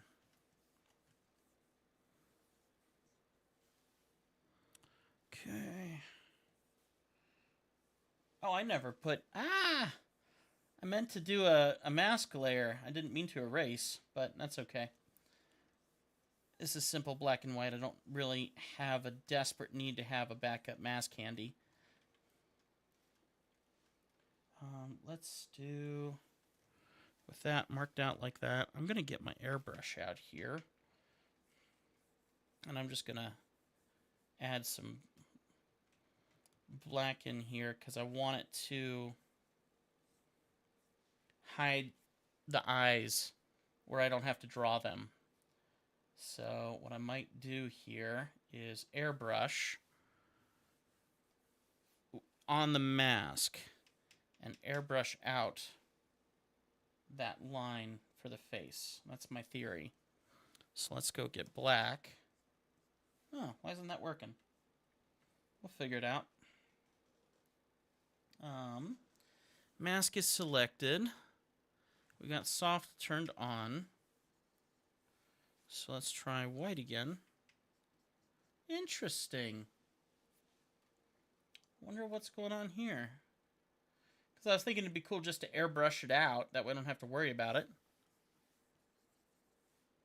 Oh, how about the eraser? And then we'll use the eraser with a soft edge. Uh-huh. And I'm just going to barely remove it. So it just kind of fades into there. There we go. Nice. That's more what I was thinking. And then we'll go ahead and get this one too.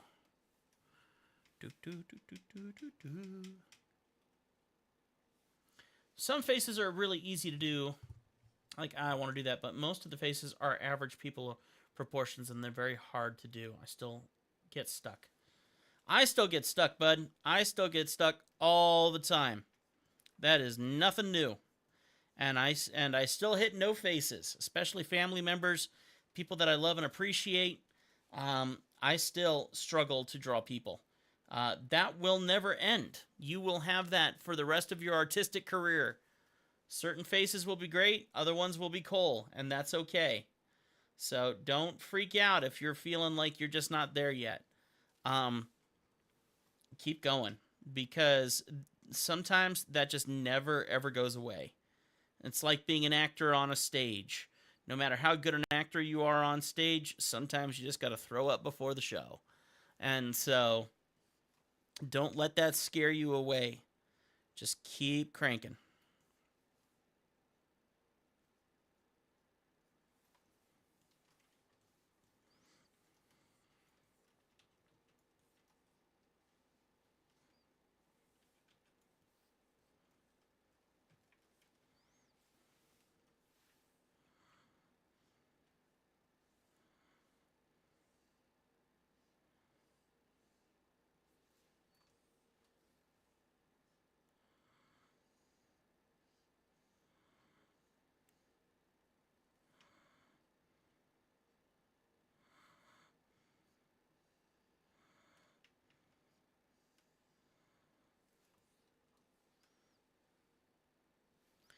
I wish I could stream every week. I don't have as many commissions as I used to, mainly because, as you know, AI is a pretty big beast, and so I don't have as many commissions as I used to, where I used to stream a lot more often.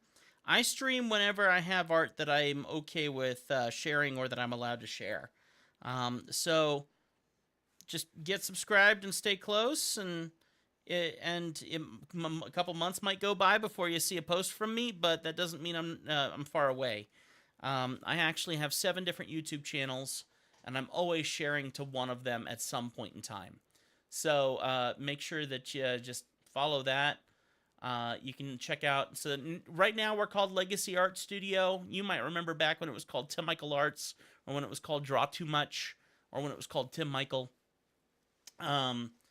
But then on top of that, then I also have Legacy Music Studio. I have Legacy Studio, which is a gaming channel. I have Beyond Legacy Studio, where I've been sharing the experience of going on a cruise with my wife. About 2 weeks ago, we were in the Caribbean. It was absolutely beautiful.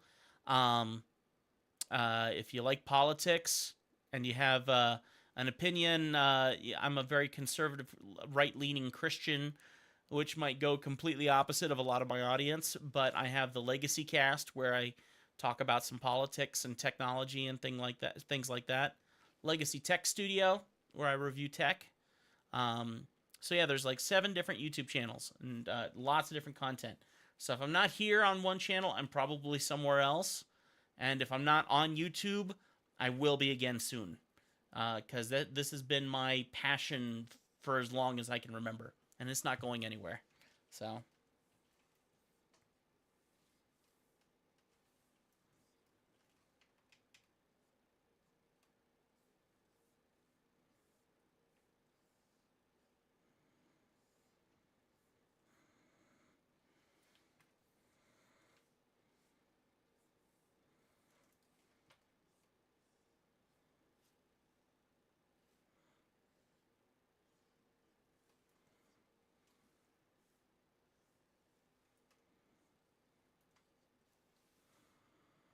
I really do love sharing my work, though, when I'm in a place where I can share it.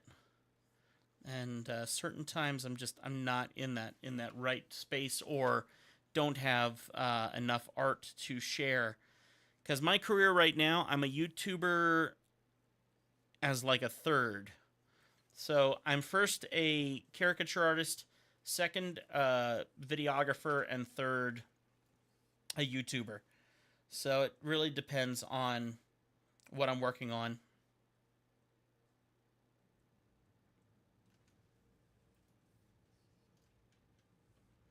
That looks pretty cool. I like it.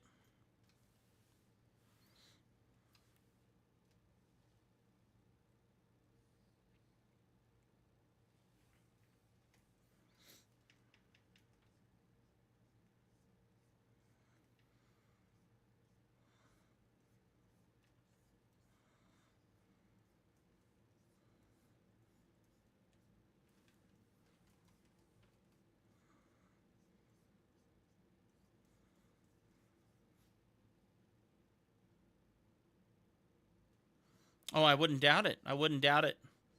And are those moldable characters? Like, can you animate them, or do you just do them like in a ZBrush kind of scenario or Blender scenario where it's more of a digital statue? Design them for 3D print? Oh, that's cool. That's very cool.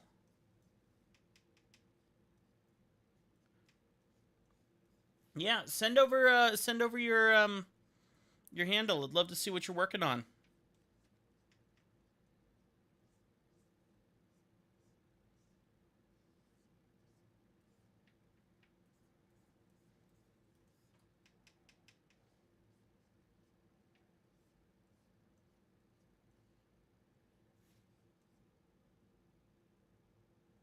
I like ZBrush.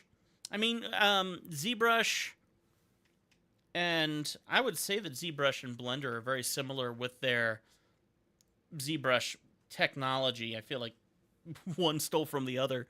And I messed with it a long time ago. Never took it as far as what you're doing.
All right, this looks really good. I need to get some necklaces on her, and then this one's done.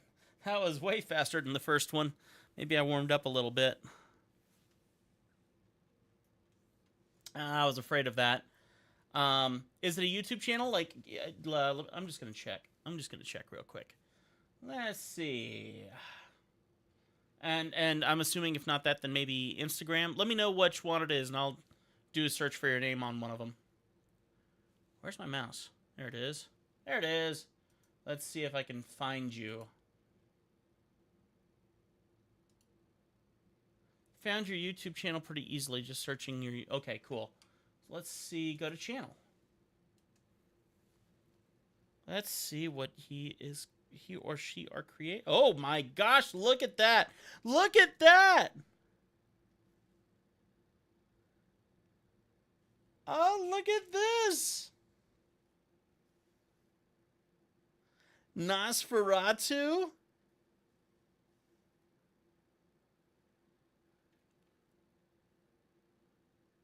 Oh my gosh, what on earth are you doing on my little YouTube channel?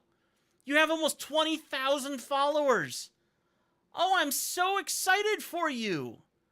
This is insane. Oh, I'm so excited for you.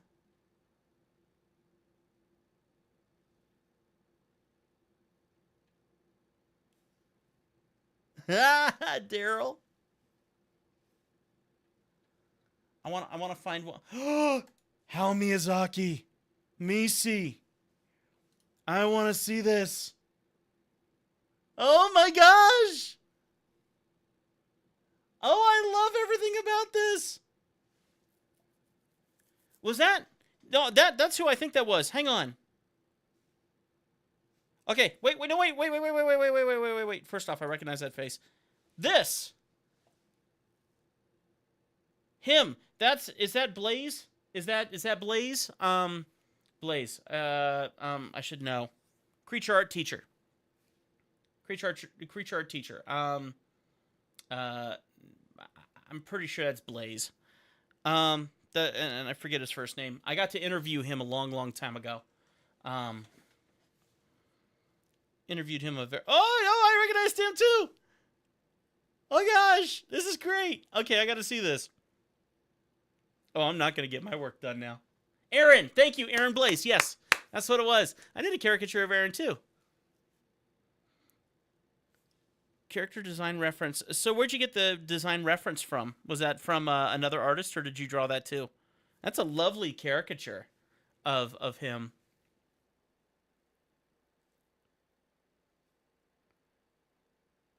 Oh, I wonder if I still have my Miyazaki caricature laying around somewhere. I wonder if I did. Did I do a YouTube video on that? I don't know if I did. I probably didn't.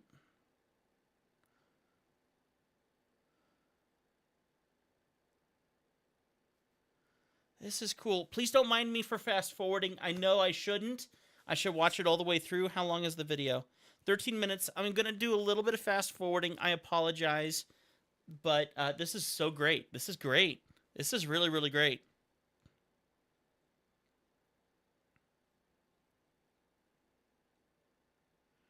Oh, man, you're doing such a great job marketing yourself, too.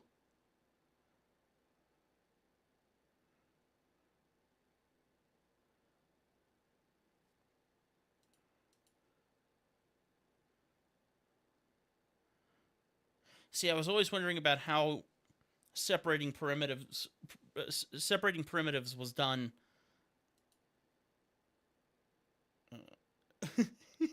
This is great.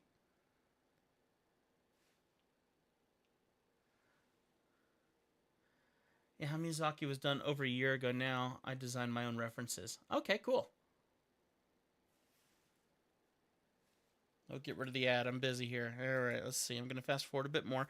I love that you put like the little character next to him on the easel. Look at how great that hand position is. Drawing hands, let alone 3D modeling them, is murder. And then you got Totoro on his shoulder. That's fantastic.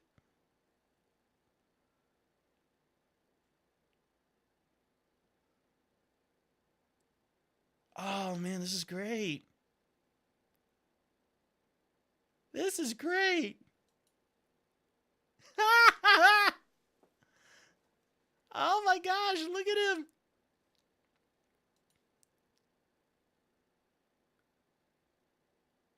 Oh, man.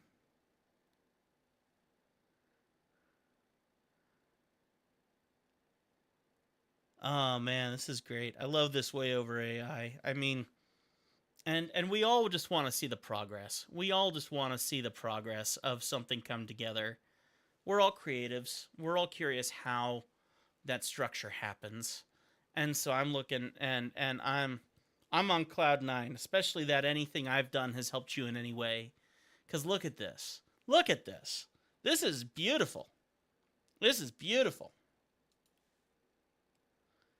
Look at this. And then now you're coming up with your own references, which I'm glad to hear. Because I remember someone else who had created, there was an artist I had drawn a long, long time ago, and they created a hat. Some individual created a hat based off of my tutorial on how to draw an artist, but never gave me any credit. And that really ripped me up. It was such a shame, you know?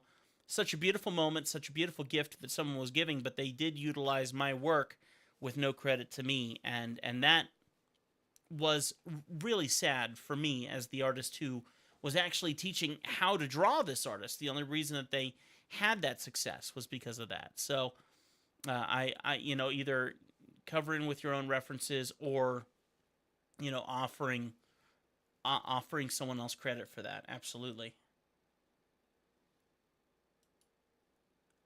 Texturing phase.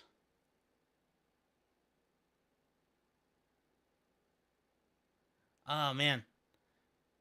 As soon as you turn on the light and trigger that light point is great.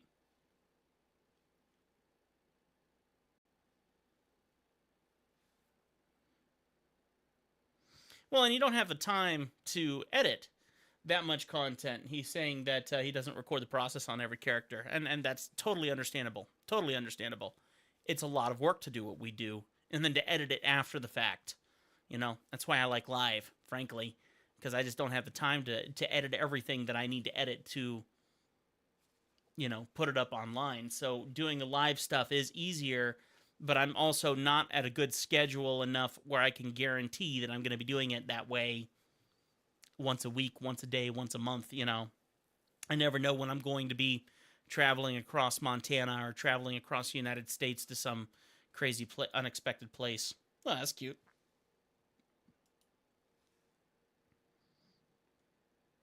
This is always cool, is seeing the lighting.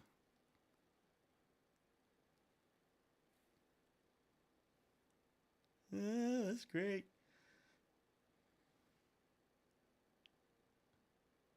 And look at how it just comes to life like that. That's so cool. Mm.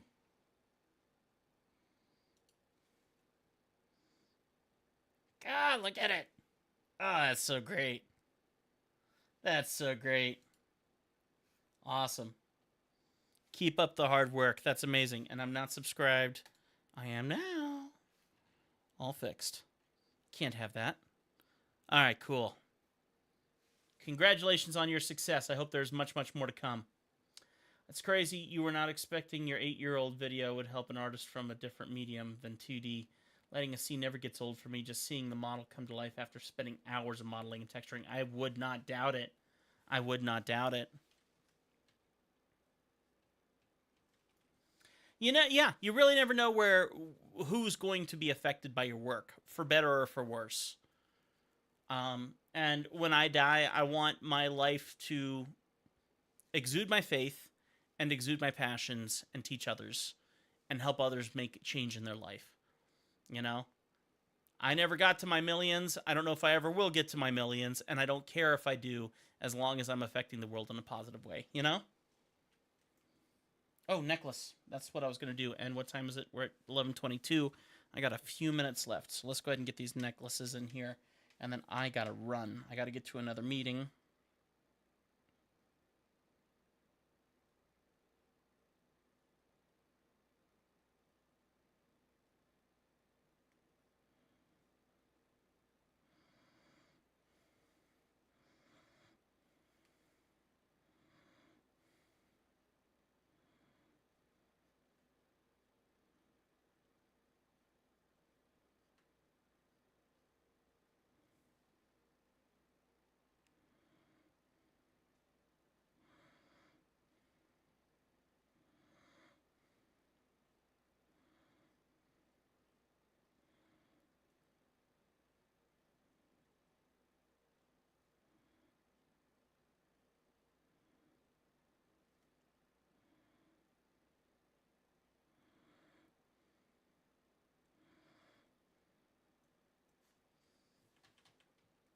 Nice.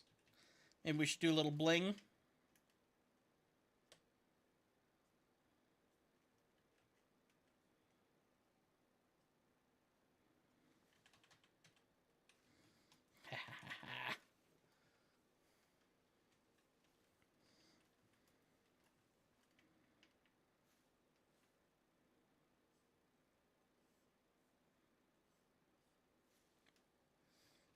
Is that with necklace? Nope. Oh, okay, new layer.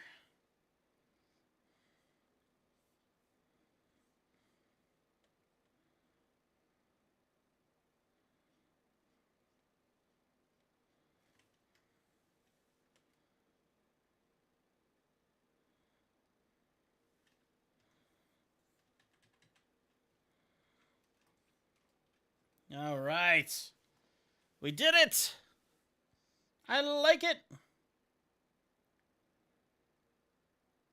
And hopefully the client will like it too. And if so, then this deed is done.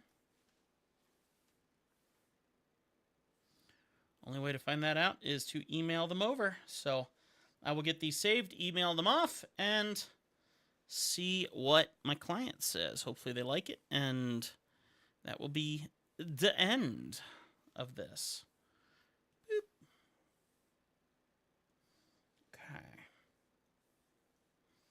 All right. There's a caricature artist challenge going on there. Many artists is making Walking Dead characters. You making those too? Not me personally. Are you talking about um, International Society of Caricature Artists? ISCA, ISCA.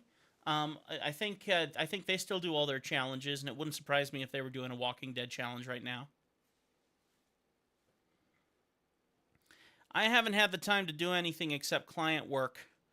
Um, I've been working on a pretty crazy painting behind the scenes too, that that I have for another client.